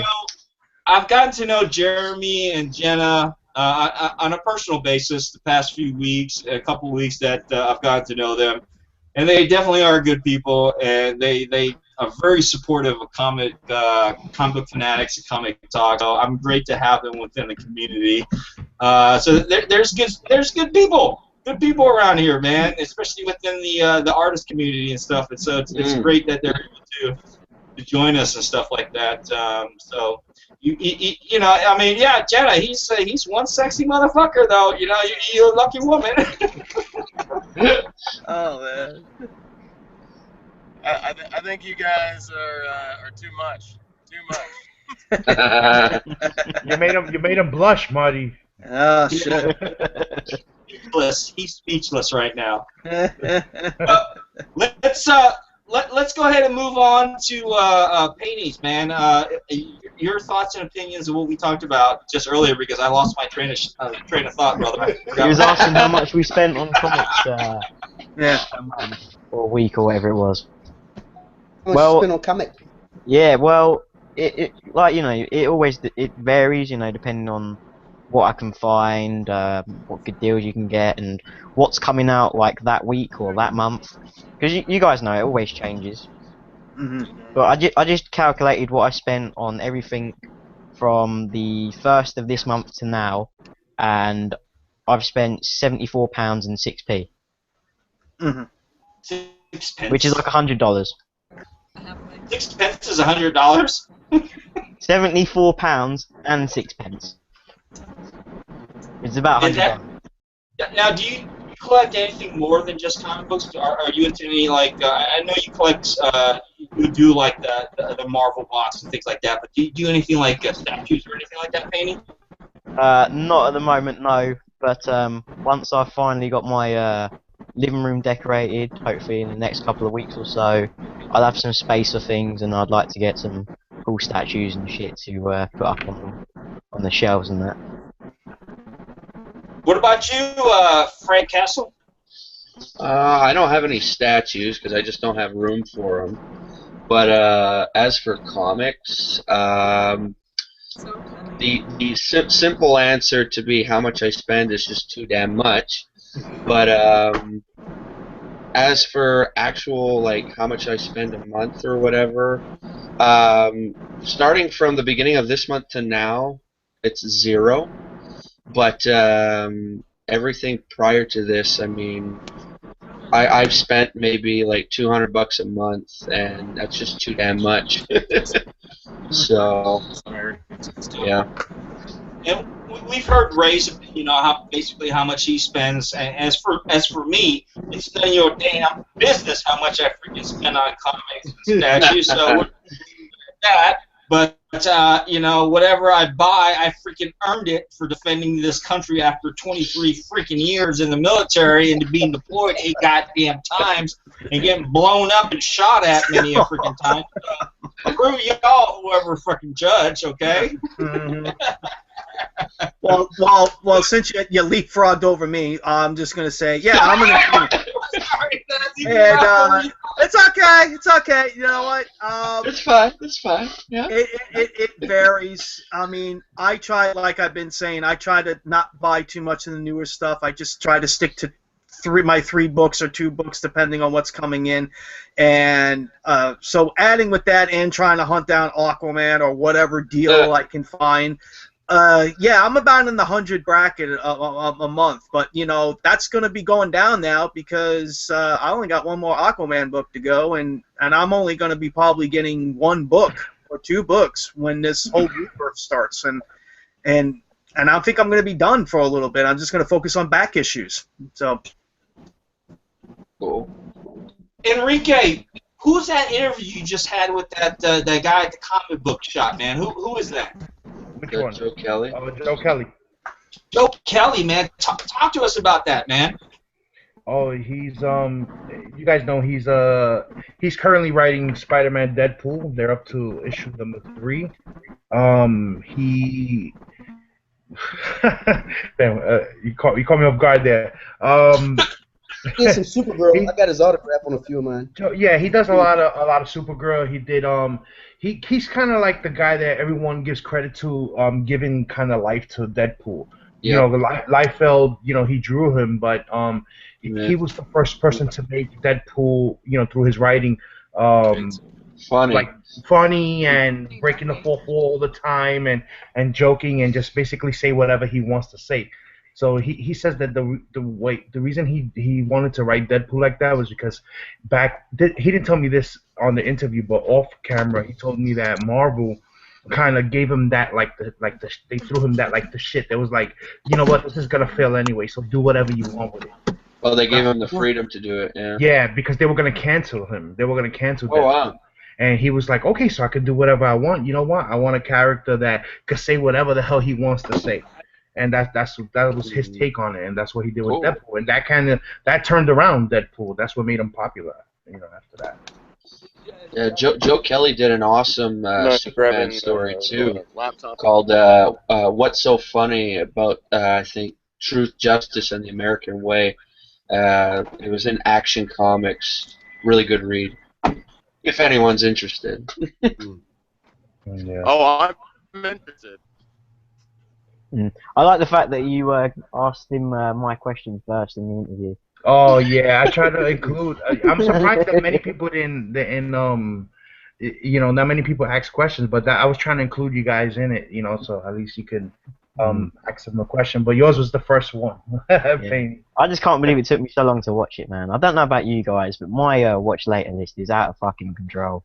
Oh yeah, this is the same thing with all of us. There's a lot of new channels popping up too. And that's it. There's so many good ones as well. It's like every day I'm finding like a new YouTuber, and I want to watch like their videos. I mean, I must have like a million videos of Razer eBay unboxings to watch with the amount that he buys.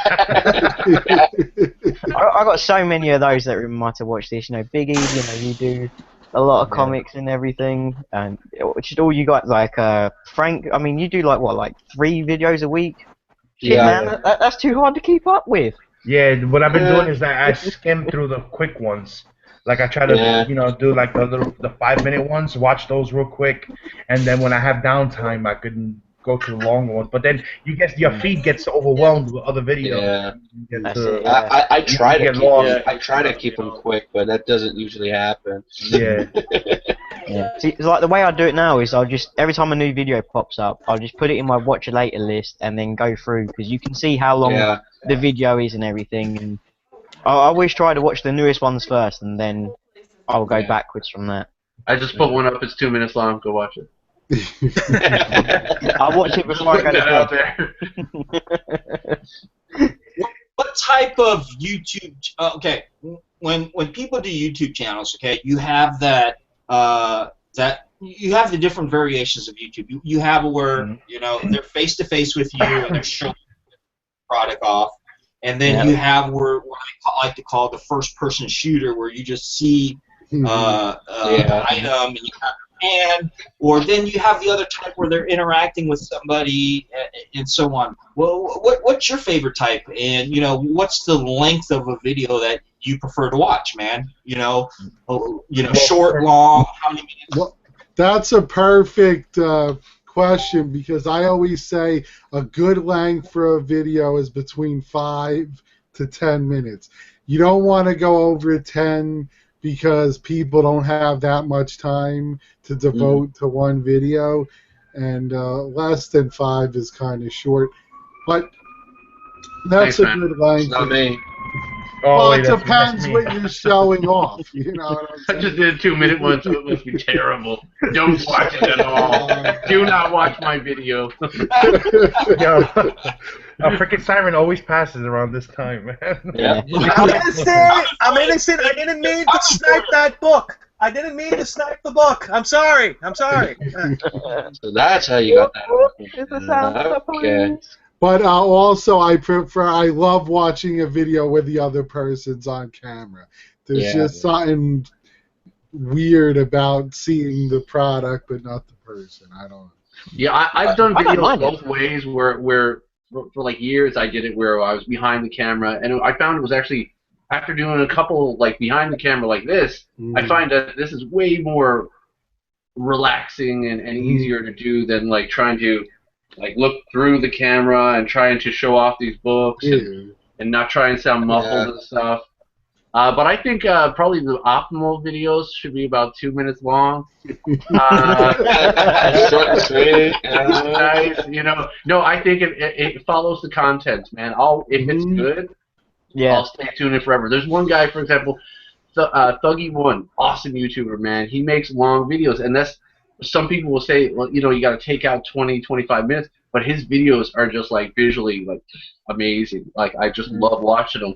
And then sometimes like Kevin's Comics just did little videos a little while ago, and it was like like 20 or 50-second little snippets. They were amazing. It was awesome. So I think it really follows the content. You got to have good content, and so like, you know, turn your music down, make your intros a little shorter. Don't lose that person right away. And mainly, I learned this from somebody else too. Make videos for the subscribers that you already have, not the ones that you want. You know what I mean? So make the content to follow the people who already taken the time to subscribe to you, rather than, you know, other people, right? Yeah, I try to. Ever since I started doing this, I've been trying to cut them down, so I'm not keeping people on for 20 minutes and stuff like that. Depending if I'm doing a live drawing, all that. Even that, I try to keep that under like a 30 to 45 minutes thing. So, you know, but that's about it. I mean, you know, you know, whether I'm showing the stuff or maybe pointing the camera at me and stuff like that. It all depends on my mood and all that stuff and whatever. And if I look like crap, I mean, I don't think I want to be on camera and you have to look at this. I was like, hey, I got this today. Oh, yeah. You know, I don't think anybody wants to see that. So. No one wants to look at some dirty hobo. Yeah, no, nobody wants to see that. So, right, who wants to look at a dirty hobo? You got it. So, that's about it. But other than that, I'm trying to cut them down. You know, I like to keep them like the 10 to 15 minute mark at least. You know, and depending on what I got. Sometimes I've seen some that I've gotten to 10 because I don't pick up that much stuff, and I just try to get it out, try to show it, try to talk to it, and then boom, end it. You know. Yeah, I do it different. I mean, I do first person shooter. The only reason I do it that way is because my camera. I use my phone. So my laptop, it plays high definition picture, but my camera's not high definition. So I want the book to look good. So that's why I don't do it using the front camera. But I'm gonna change it. I'm gonna do a little bit of both. Once I upgrade my camera, I'm gonna do, you know, some of them I'm gonna do where. Well, Biggies, I've been doing a little bit of both too. I mean, if you guys don't know, I mean, I do. When I do like the first-person shooter, I want to focus on the book, and I'll do like the first-person shooter. You know what I mean? If I do like an unboxing based off of what somebody sent me, if a winning prize, I'll do like a camera. I want to show my reaction, and that way it shows my appreciation that I'm happy about it. Or you know, if I want to do like a regular video where it just shows me and whatever item that I'm showing, because I realized recently how sexy and great looking I was and how amazing my body looks. So I want to show myself off. So I just want to, you know, even Jenna told me, she goes, man, I can hang off the trunk of your arms like a tree, you know. And so I was like, yeah, you're right. It's just an illusion. Yeah. And Jenna was worried about you fucking making Jeremy's ego go up. Jesus.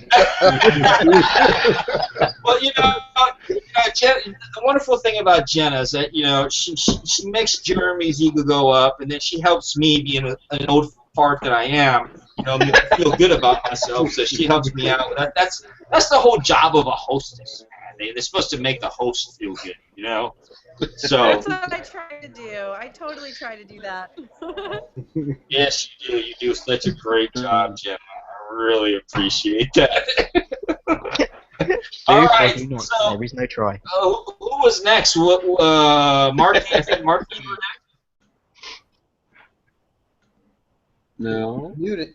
No. About what? I thought I answered already. No, Ray's next. Ray hasn't answered. Ray's next. About YouTube ahead, and all that. Yeah. Well, we noticed that based off the last video that Ray is likes to pump up some iron. Yes. And, you know, show I was very inspired that my package inspired him to have a workout before he opened it. So I really want to know that. I hope I inspired you, Ray, and just keep on going. You know, hey, Ray, 30-minute workout. Here we go. I expect like every video now, you know, you do like a workout video. You know, you got to throw a little iron. No, man. I figured, you know, like Sean was saying, you know, try to change it up a little bit. I mean, I like to, you know, kind of be in front of the camera a little bit, you know, because being in the Army for 23 years, you get used to being in front of a bunch of crowds. But, you know, sometimes I'd be too tired. I don't want nobody like looking at me looking all crazy when I do my videos. But that box was kind of heavy, so I had to get right for it to be able to lift it. So, man, if you knew how much he paid for that box, man, that sucker was heavy. But How I many pounds appreciate was it. that box, right? How many pounds was that box? Oh, about as much as what I was lifting. It wasn't light. It wasn't light, and it you know what? Price isn't about it. It's about doing the prize and all that stuff. And I was just happy that someone's enjoying it, and that's it. Yeah, So. I appreciate it. And then, like But I I'm said, glad that you're moving a little bit closer. So next time, if you do win, it ain't gonna cost that damn much. All right? to show my appreciation, of winning the contest, because like I said, I woke up and he's like, "Hey, you won." I sent Marky a little something, so he should get it Tuesday. Hopefully, he likes it. But nice. I mean, like I said, I like getting on the camera, to talk. That way, you can see the reaction. That way, people know who you're talking to, well, listening to, or whatever, instead of putting up your emblem or whatever, and you don't know who you are. You could be looking like the devil or some damn body, and a pedophile or something, and we never know. Yeah, so that way you can see my face, real American right here, and it's a real deal, because hey, I done came up through the era where you meeting people and they have one picture. And then you go meet them in person, and they looking like something else. No, I don't play that shit. So yeah, I turned my camera off. I turned my camera off for like 5 seconds for a joke, and then it's like some pedophile was like, "Whoa, whoa, whoa, whoa, whoa." What you talking about? What are you talking about? I don't understand what's going on. Next topic. Hey, comic book channel, man. We got no kids on our channel. Anybody under 18 or 14 is on our channel, brother. What are you talking about, Willis?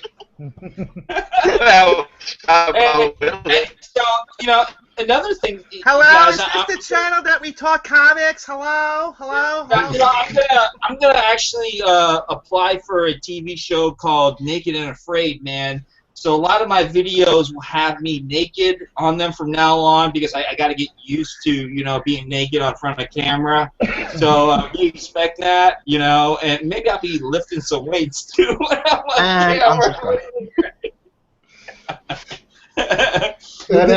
that, brother?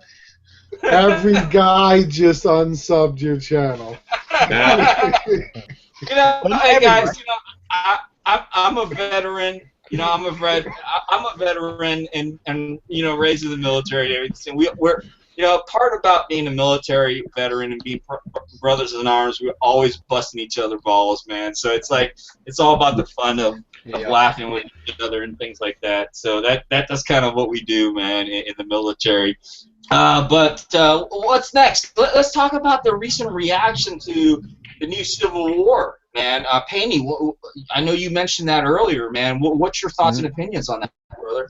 Well, I've looked at a few websites, because a lot of the critics, they have their own private screening before, so they can do reviews and all that stuff. And a lot of websites interviewed the people that that went to see it, and everyone is saying it's fantastic. One person said it's the best Marvel movie so far. Everyone loves Spider-Man and Black Panther. The only thing that anyone has criticised about the film is there may be too many superheroes in it for one movie. I was gonna say something. I don't know. It's screen time for Thor in Age of Ultron was a bit low, wasn't it? Because his scenes got cut. But if every single critic is coming out and saying, it's amazing, one of the best Marvel movies, how can you not feel happy about that? Yeah, unlike it's one of the best Marvel movies. Well, but there's too many heroes. Yeah. Well, that one criticism, my favorite movies or my favorite games, there's always stuff that I'd criticise. I could read a comic, I can go, oh, that panel looks a bit shit, or oh, that bit of dialogue's crap, but it's still, it could still be one of my favourite comics. So have a small critique, about the film, that doesn't bother me. Not like Batman v Superman getting 27% on Rotten Tomatoes and forcing me to take the fucking poster down because the film was so boring. You know, so I'm really happy about how the critics and everything, and you know, all them, well, the critics anyway, have reacted to the movie. So that's something, and the fact that Black Panther and Spider-Man have been done really well according to the critics, that also makes me really excited that they're doing characters who, Black Panther, he's never been in a movie as far as I remember. I don't know if there was one in the 70s. Supposed to be. Wesley Snipes was supposed to play him before Blade came out. But, oh yeah, I remember that. That's right. Wow. Okay. Well, that so have Black Panther apparently, according to the critics, done well. That makes me happy, and Spider-Man as well, because I've been waiting for a good Spider-Man film. So I really hope Tom Holland does well. I really hope with Civil War, I hope they go according to the spoilers that were leaked in the upcoming toy line, and I hope we really do get Giant Man. I'd like to see that a lot. I really hope so.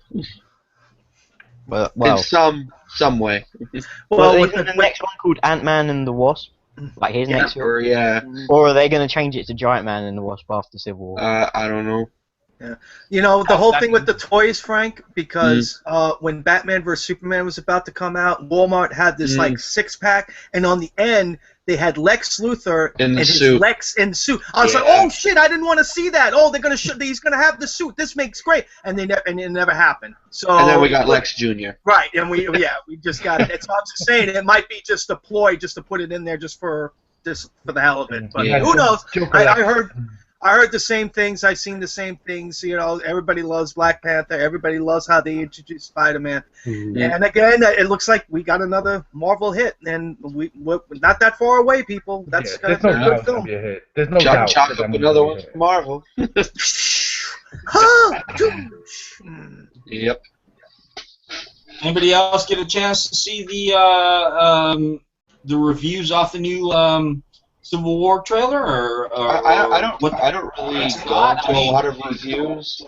I don't like to read a lot of them just because, again, I like to go into the movie as me being my own critic, and that's why like when Batman v Superman came out, and I heard like everyone was basically just shitting on it, and I went to see it for myself, and like I said a couple times, I liked it. It did have its flaws, but I still liked it.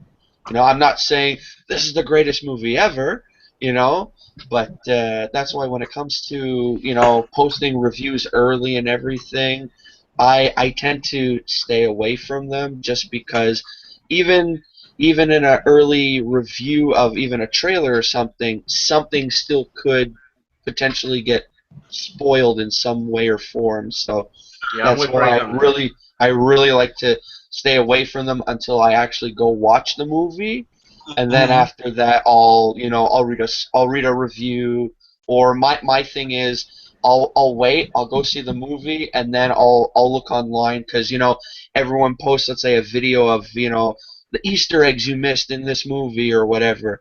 I'll go watch it, and then I'll check online these things of the Easter eggs, and then 9 times out of 10 I'll go see the movie a second time just so I could spot them out. I'm with Frank on that one, but like the problem with me is that I totally agree. I avoid all the spoiler channels and things like that. The problem is that I never end up watching it. Like, how hard it is to avoid spoilers for Ant-Man. Like I say, it's still going on, so.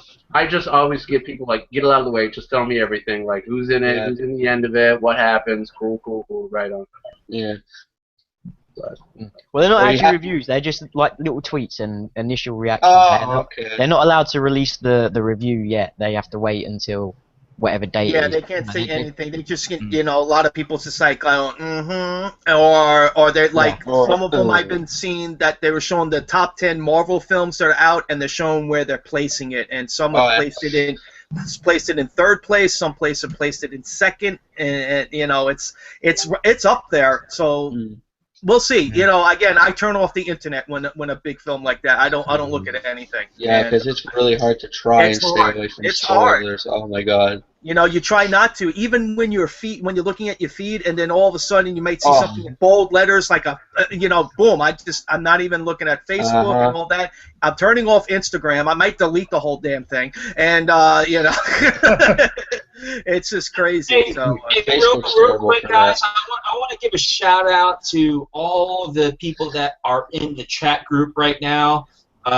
Just wonderful to have them on. This would not be Comic Talk without some of the questions they're asking, a lot of the comments that I'm actually looking at, and so it's very active in the chat. I love that, man. I love that people are joining in and are joining the show, even if it's like 8 random guys that are just talking over each other. I mean, that's what tonight is.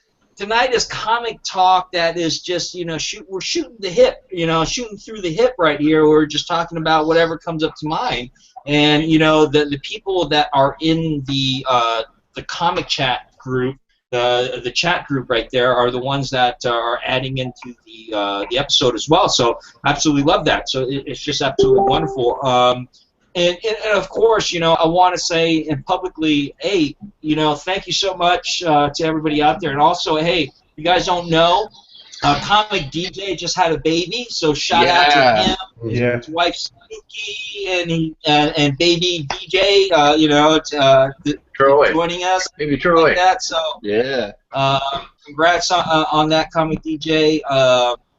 And also Eddie is on the AJLS Comics, Work with the Mouth, Funk Master Celia, thanks for joining us. No, Celia, I did not see the unboxing you did of the Random Acts of Kindness I sent you. I told you like a 2 months ago.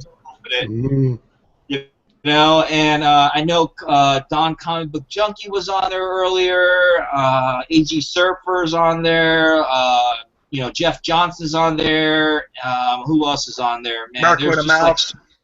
Work with the Mouth.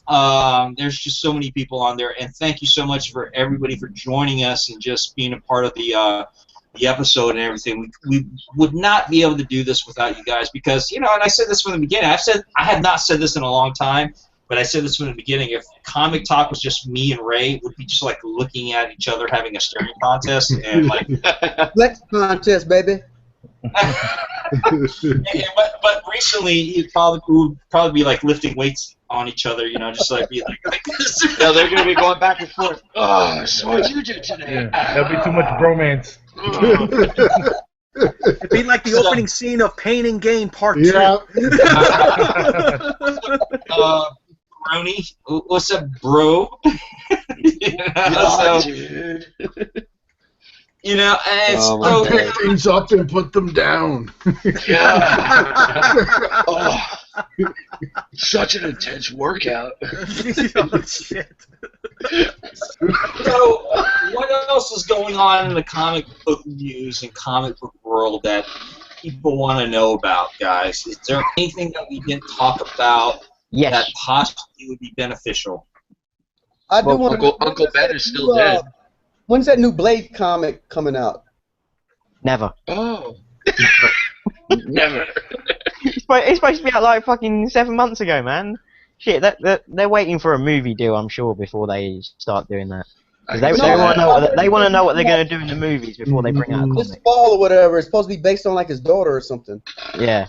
That's what I'm saying. I think they're trying to work out what they're going to do with Blade, whether they're going to do a Netflix show or a movie. Yeah. Once they decide what they're going to do with that, then I think they'll sort out the comic. I think that's what they're Blade waiting on Netflix would look good. Yeah. Oh, because they got what's that fucker's name? Sticky Fingers or whoever. As long as they don't have that clown. Yeah.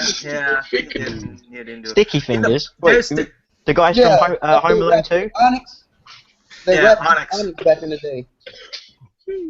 You know, From there's actually a question in here in the chat that I'm looking at. Jeff Johnson is like the death of Green Arrow, or supposedly in the latest book that just came out. You know, what do you guys are thinking about that? I mean, to me, I heard about that. that's weird What's the because point? they're doing right. What's the point? Because they're rebirthing it. So, you know, is it a true death, or did he just get effed up, and is he gonna just be okay in the next issue, just all screwed up like?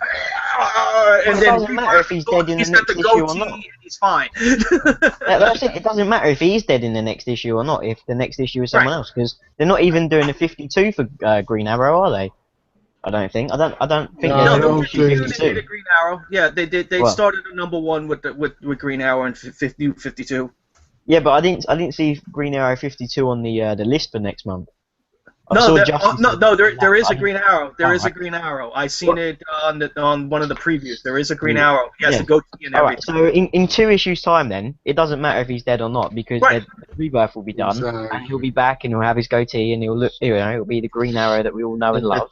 Yeah. So as far as I'm aware, I'm pretty sure it said Oliver Queen in the synopsis for the rebirth. So even if he's dead, I don't think it matters, and I don't think anyone's going to care. So as a speculation book, just my personal opinion, don't pick it up for speculation. If you want to read the story, then yeah. But as far as anything else, no, don't bother. I'm sorry. I was just gonna say, do you guys watch Arrow? Yeah, I was just getting to Jeff Johnson to say, no, I meant the TV show. Okay, you go, Lou. I was just going to say, what do you guys think of the whole Black Canary dying? Spoiler! Oh, fuck! Motherfucker, I'm still like 7 episodes away from that shit. No, She's sleeping. Don't worry. That's She's too just far. sleeping. That's too far, baby. That you can't. That's way too. It's a spec right now. It's a speculation. Alright, so they still don't know who's in the grave from the clip. They showed you something, but we don't know. We'll find out next show. Next issue. Alright, cool. Next issue, show, whatever. You know what I mean. Thing. What was the last one I watched? Oh, the last one that came out here was the one where Vixen was in it. Oh my God! Okay, so that ended the Green Arrow. Why did it turn into an Italian family going on right here? Everyone going, hey, yo, hey. What's going on? Am I like super far behind? Fucking UK shit. I was just I would have so much rather his ex-girlfriend went, because she's just a crying bitch and I'm getting tired of it. It's like, get over it yourself already. The guy apologized. Move on. Move on. Give the guy, for Christ's sake, a break. Yeah. And it looks like they were gonna. You know what? And it looks like they were gonna go the path with Mr. Terrific being like the Oracle, and then that was just for 1 episode. He would have did a good job with that too. That would have been a good way to introduce him as a character. You know, like fully. I'd love them to expand the universe even more, because I just saw the last Legends of Tomorrow was the one with Connor Hawke. Yeah. You know, and they was talking about, like, you know, what had, you know, supposedly had happened in those 30 years. Right. And I would love that was to a good episode. I like that. Yeah, that was a really good one. I would just love to see, you know, them set the foundation so CW can do this show for another 30 years, and not just Green Arrow. But they can end Green Arrow and then they can do another show. It doesn't have to be Green Arrow going on for another million seasons. They can do a Justice League. They can do a Justice League. Yeah, Justice Society of America or whatever, you know. Right, they're a JSA. JSA. Yeah. I can see them doing a JSA before they do a Justice League, because I think they're leaving that for the big film. And the JSA they could easily do. And also the fact that what the other little tidbit of news, or maybe, you know, since the crossover with Supergirl and Flash did very well, and really I enjoyed the hell out of it. You know, I think they said they're going to do another one, and you know, and that's just great. I mean, I thought that episode was done very well. Didn't they I was blown away. Show one where they're gonna bring Smallville into it now? I don't know how accurate Tom that Welly's is. gonna be Superman. I don't know how accurate that is, because if Tom Welling's gonna do it, that would be great. That was an April Fool's thing, man. Yeah, that's what I think it was. Yeah, no, because that only came out like 4 days ago. I don't the news for that only came out 4 days ago. No, There's I no think way. that Supergirl, she's going to in her next episode. She's going to Smallville. Right, she's going to Smallville, but Not she the ain't gonna show bump into Tom Smallville. Welling. She's going to Smallville in the next episode. Yeah. Yeah. Hmm. It Hey would be guys, cool. we have reached this portion of our show where we do final thoughts and shout outs. And final thoughts is basically what you have in on your mind, the last things that you want to say within Comic Talk on a live sort of forum, and then your shout out, whether it be 1 or 2 or 3 people, whatever you want. It's up to the panel members of who you want to shout out. That may be up and coming YouTubers, or somebody who's been on YouTube a while that hasn't been in the limelight, or just a shout out to somebody that's that's a friend of yours. You know what I mean? So that's the portion of our show we're going to get to, because it usually takes about an hour to do the shout out. So we're going to move on to that level, and so we'll start out with, of course, Vicky's Comics, brother. Final thoughts and shout out to you, brother. Final thoughts. Just just want to thank you guys again for always, for having me on. It's always a pleasure. Even though I got booted off a few times, my internet connection was bad, but it was still great. I had a great time, and to all the viewers, just keep collecting, and collect what you want. Have fun with it. You don't have to know everything. You don't have to, you just, if you see a character you want to learn about them, just buy it. It doesn't matter what anyone says, and my actually I got 3 shout outs, if you don't mind. First of all, a shout out to everybody in the panel, that always, Ray, Frank, Paney, Mark, Lou, Sean, all you guys also, man, But the 3 shout outs I got is one for Eddie the Comic Guy. He has a contest going on right now. He reached over 100 subs, and his contest rules is pretty simple. You just gotta show. He wants to know what good Superman or Batman stories you like. It doesn't. You can also switch it up too. Like if you don't have a Superman Batman story, you could say whatever stories you think are good. That it's good read. Or if you have any artistic skill, he would like to see some of your artwork. So he has a contest going. Shout out to him, Eddie the Comic Guy, and another YouTuber, the Comic Fool. He has another contest going now also. And his deadline, I think, is almost done. Maybe a couple of days to go on it. But he just wants to know what's your favorite cover. What's the one book you have in your collection that you wouldn't sell or get rid of? And he also reached over 100 subs also, and that's the shout out to both of them. And the last shout out is to Kyle Rowe. Kyle Rowe, I think he's from Australia. And he comments on all of our videos and everything like that. But he doesn't have that many subs. But I like his videos because the way he says it like if he's running from somebody, or he has to tell you real quick before they come and get him. It's funny as hell. His hair's always crazy. He's like, I heard this and that, but like he's always looking at his back, like if somebody's coming at him. So shout out to Kyle Rowe, Eddie the Comic Guy, and the Comic Fool. I would tell you, Jenna. I spoke to Jenna last week, and she had a really great idea. And one of the ideas she had was, okay, so you do the final shout-outs and then final thoughts. But it'd be great to have where, all the panel members, whoever's on the panel, will give her who you're going to shout out to, and then she'll put that in the descriptions box, or she'll put it, somewhere. That way they know that you're going to be shouting them out, or that you're going to be recognizing towards the end of the show. And that way it just kind of, not only gives, because sometimes they don't watch it, sometimes they don't watch comic talk, so they don't know if you're shouting them out. So if you kind of give them a heads up, hey, we're going to be shouting you out, and, this person's going to be shouting you out, it kind of gives them a heads up, and it kind of helps them get followers and get some subscribers as well. So she had a really great idea on that, and so she's going to, from Comic Talk from now on, if you're going to be a part of the panel member, if you guys would do me a favor, because she's on Facebook's comic group, let her know who you're going to shout out, And then what she'll do is she'll include it into the descriptions box and everything. So I'm gonna give her access to that and everything like that. And that way people will know. We'll tag them in that. Okay. So you know what? You saying that now, because for this one we probably didn't have. Would you mind sharing, like, if I can share their contest video on the Comic Book Fanatics page so that everyone can know that they're having no, that's fine. Absolutely, brother. Go ahead and do that. If whoever you're going to shout out, I'd say for this one, by all means, if you're shouting them out, go ahead and put their descriptions in the Comic Book Fanatics Facebook group, and just show their link or whatever, or the YouTube channel. I don't have a problem with that. Yeah, Mark. I think a good idea would be to have on your Comic Book Fanatics website this week's shout-out section, and you could just have links to their channels. Yeah, that's a cool idea, too.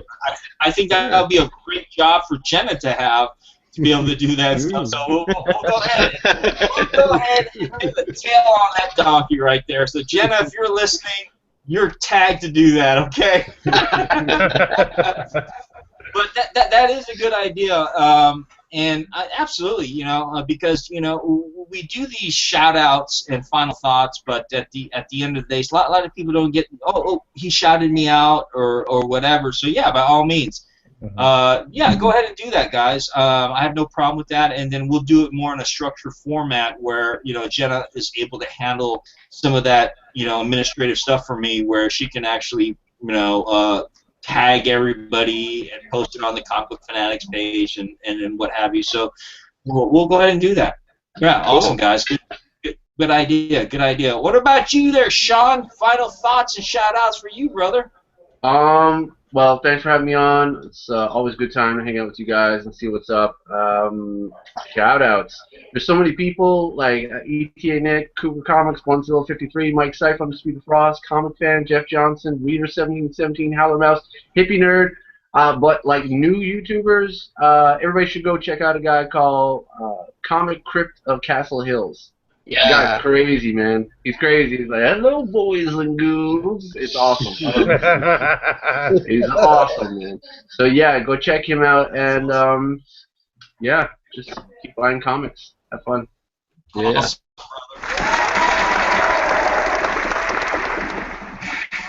Lou, Hero Statue Collector. Collector type. The immortalized collector. Go ahead, brother. All right, well, again, I love being on this show, so thanks for having me. Everyone on here is great, and they all deserve more viewers. Shout-outs, definitely check out Cheap Ass Statue Collector. It's a good channel for those of the guys that want to get into the hobby but don't want to spend a fortune like some of us do on these pieces. So it'll give you an idea of some of the other stuff you can get that isn't so crazily priced. And then to just leave you with something, and then I'll drop the mic. Basically, it's got a screen share. But for anyone who's thinking of getting into statues but doesn't know if they want to, check out this piece. And that's all I gotta say. There we go. It's a blank screen. It's a blank screen. Of course, because it's somehow screwed. Oh, there you go. Oh, yeah. You had that on your last nice. Yeah. Oh, wow. So yeah, that thing looks amazing, and that's the Michelle Pfeiffer Catwoman too. Yeah, man. That's nice detail. I like that. That's good. I'm sure you do like that, brother. I'm sure. That's good. Look at that leather, man. No, that's terrible. That's terrible, my dear. No, I'm not. So yeah, I mean, they look even much better. So it is an expensive hobby, but once in a while to get one to add to your collection room, it just spices it up a bit. It does. Awesome, brother, and we appreciate having you on again. You flatter me with the simple fact that you're big time and I'm small time, man, and you just want to be on Comic Con every once in a while. So thank you so much, It's not man. about that. It's about what everyone tries to do for the community and how entertaining it is. This is just a bunch of guys that like the same stuff, and we're all getting around and talking about it and having a good time. Shit. I completely forgot, man, to mention, by the way, I do off-air hangouts if anybody wants to. I'm terrible. I'm the worst Oprah ever. Yeah, if anybody wants to do them, they can do them Monday, Wednesdays, and Fridays, and I always send them out, and I try to do out random ones as well. And yeah, CeeLo's just reminded me. CeeLo's, good job, brother. Good job. Good job. All right, man. Marky Mark, go ahead, brother. Yo, oh my God. Well, it's definitely shout outs to everybody in the chat and everybody on the panel as always. And my shout outs that I have, it's got to be Undisputed Frost and Merc with a Mouth. We did a trade. First I did a trade for Frost, and he got me my Green Lantern #9. He gave me an Empire of the Dead 1 just for the hell of it, and then he got me the Justice League #9, the Atom Hughes I cover. tried to bid on that one, man, and I missed out on that. Yeah, and then after that, Merc and Frost and me, we did like a three-way dance of a trade, and I wound up with this. Ooh, and yeah. I gotta thank them very much for working a whole big trade for back and forth between those two and me to get me this issue. So I know it's a pain in the neck to get, and that was real cool of them, and I hope everybody's happy with their trades and everything, and everybody rules. And then thank you for everybody entering in my on. I'm not even on. It's going to take like 10 hours to scan, so. Hi. Whoa! Whoa, hello. Hi. Did I freeze up? No. No? Okay. We got Jeremy just kind of popped on real quick, and he kind of took over Comic Talk right here real quick. Okay. Very nice. That's gorgeous. Yeah, I mean, I'm just flashing a bit. here with a bunch of Mike DeBelfo originals. I mean, there we go. no biggie or anything. Nice. I got all these cover layouts over here for Zenoscope, but it's cool though. I mean, nothing crazy. That's I like the awesome. cat ears on We the of other one. course got all the prelim action. For all the various layouts here. I believe he actually throws these things up on his online store for sale or what have you, but I bet you kids haven't seen this one. This one's for all the... Is that Lady Death? It sure is. That's a little bit unclothed, Lady Death, but shit. Wow. Yeah, I'll be talking to you later. All right, I gotta go. I don't know. I'm sitting here. I'm I'm swimming in a bunch of fantastic art. Actually, Mike, he had to help me out to tweak a Harley thing right now, so he's actually on the table over here whittling away. Come say hi real quick, man. Just tell him to pop in, come say hi. As soon as I can get him to take a little pause, I'll flash it over and have him wave up. We're gonna be here for a while working, so yeah, I just wanted to pop in, let you guys kind of see the breakdowns here of some of the stuff that maybe you guys haven't gotten to see before, like some old Aspen kind of Fathom layout breakdown things from back in the day. Of course, he didn't want me to show this, but word on the street is this is how he's going to be drawing from now on. So this should be a lot of fun. That is cool.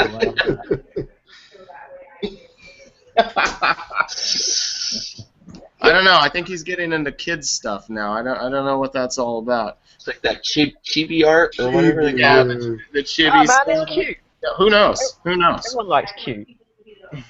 That's some teaser stuff we got going on. I really love Mike's work, man. Between him and Mike Chrome and Eric Basalda, Nia Rufino, I mean, people are Don Mateague. I mean, the lineup, Jeremy Clark. You know, the lineup is up there, Oh man. I God, mean, it's just, Xenoscope has some amazing artists. Yeah, we're definitely talking about that Lady Death. Yeah, definitely. Okay. That's my girl. I think I was taking home the Lady Death for myself. I didn't. You can. I'll send them some. I'll send them a blank cover. Just put anything on it. have Mike do an original art piece and have it signed for me, brother, and then just send it out to me, brother. Just send it out. Yeah, I'll try to convince him with pasta and pizza. That always works. That works. Don't forget the garlic bread. Don't forget the garlic bread. That's right. And the marinara Don't sauce. forget the garlic bread. Marinara. Hey, tell Mike I will cook the hell out of some Thai food for him, man, for original art piece, man. All right. Hopefully, yeah, but I don't know how much we missed. We were having some internet problems here, so my apologies to the audience out there. You know, it isn't my area, given that I'm over here in Arizona right now. So, you know. Well, we're just actually doing, we're finishing up. We're actually doing final thoughts and shout-outs right now. And I was just going down the line, so I think I ended up with Marky, right? Marky, you were next. Yeah, I'm done. I just Merc, Frost, thank you. You guys rule. And check out their show, Four Fabulous Guys. What are they on? Thursday nights at 8 o'clock, if I'm correct, or somewhere around there. Four Fabulous Guys, Four Great Guys, whatever. They keep on changing their name. Yeah, or whatever. they changed the names to Awesome Guys. There you go. No. It's three guys with a sexy beard. Three guys in the sexy. Yeah, that's what the new name. Three guys with a sexy beard. All right, and what we'll do, Jeremy, is we'll go down the rest of the line, then I'll end out back with you, man. That way you can pop in Mike or pop in Jenna if you want, and give your final shout outs and whatever you want to show at the end of the show and stuff. So since you guys came in a little late, but we'll end out with you guys. So let me go ahead and finish up with Painey and then Frank and then Ray. Go ahead, Painey, Steve. All right. Well, I got a little story for you guys. All right. So this all happened within today's chat portion, and well, not all of it, but the end. And basically, as you guys may or may not know, Funkmaster Celia, she went to Emerald City Comic Con this weekend. Yep. And she said, about 2 or 3 weeks ago that she was going, and I was looking through my feed on Facebook, and anytime I saw something that I thought was cool about Emerald City Comic Con, I'd tag her in it. And there was one, the guy who's doing 4 kids walk into a bank. He wrote We Can Never Go Home. You guys know I absolutely love We Can Never Go Home. And it turns out that when she went there, she met the guy, and she actually got a copy of the preview of it signed, which was a Emerald City Comic Con exclusive. Oh. And she told me in the chat that she's going to send it to me. Oh, wow. That's awesome. Yeah. And apparently he's a really nice guy as well, so that's cool. That's awesome. Cool, man. Yeah. Master Cedar, thank you. You're a sweetheart. I love your videos. And anytime that you make things weird where you're rubbing the comic up against your face, it's really funny. It's awesome. Oh man, Funkmaster is awesome. She was one of the first female panel members we had, and she later on went. She's just an absolutely sweetheart. She does funny videos. I love her bubbly personality. She's a great person, and I do miss her on the show. Celia, I miss you coming on here, so come back to me. Come back on Comic Talk sometime. But she's absolutely a wonderful person, so, definitely. Hey, Steve, great to have you as always, brother. Frank Castle, go ahead, brother. All right, well, I have 3, technically 4 shout-outs. So the first one, as usual, and I thank Steven for filling in for me last week mentioning it, but huge shout out to the ladies, the awesome ladies of the Female Fanatics Force. Check them out every Friday. Just some great stuff going on there. It's a big barrel, big barrel of laughs, man, going balls deep. And then, trust me. You gotta watch. I'll never get over that. That is great. Inappropriate. Sorry, I had to stay. But anyway, and then my three other shout-outs are to Canon and Comics, cool channel, local Canadian, Carnage Man 99, and then from across the pond we have Vintomania. So I just wanted to give those three a shout-out. So, and also thanks for having me, and the usual shout-out to everyone on the panel, as well as in the chat, although I can't see the chat because if I was to do that, you probably get the majority of me talking as a robot. So, yeah, but big shout out to them. So, and yeah, thanks for having me. And that's it. Awesome, brother. Thank you, brother, for coming on, and we really appreciate you coming on and having you as always, and always a great addition to have, Frank, and hope to see more of you again. Shots, man. Yeah. My brother from another mother who loves to lift weights and have his own, bodybuilding show. We've got with us my boy Raymond Franklin Jr. Man, go ahead, brother. I'd like to say final thoughts is if you have brothers, brothers and sisters, make sure you call them, tell them Happy Sibling Day because that's what's going on today. It might have already passed for some of y'all because it's only like 5:20 here for me. I'd like to say that. And then shout out is to Eddie the comic guy because he sent me this, Teenage Mutant Ninja Turtles number 49, volume 1. He said he got out of a dollar bin and didn't have no value to him, so he sent it to me. So I appreciate that random act of kindness, brother. And that's all I got.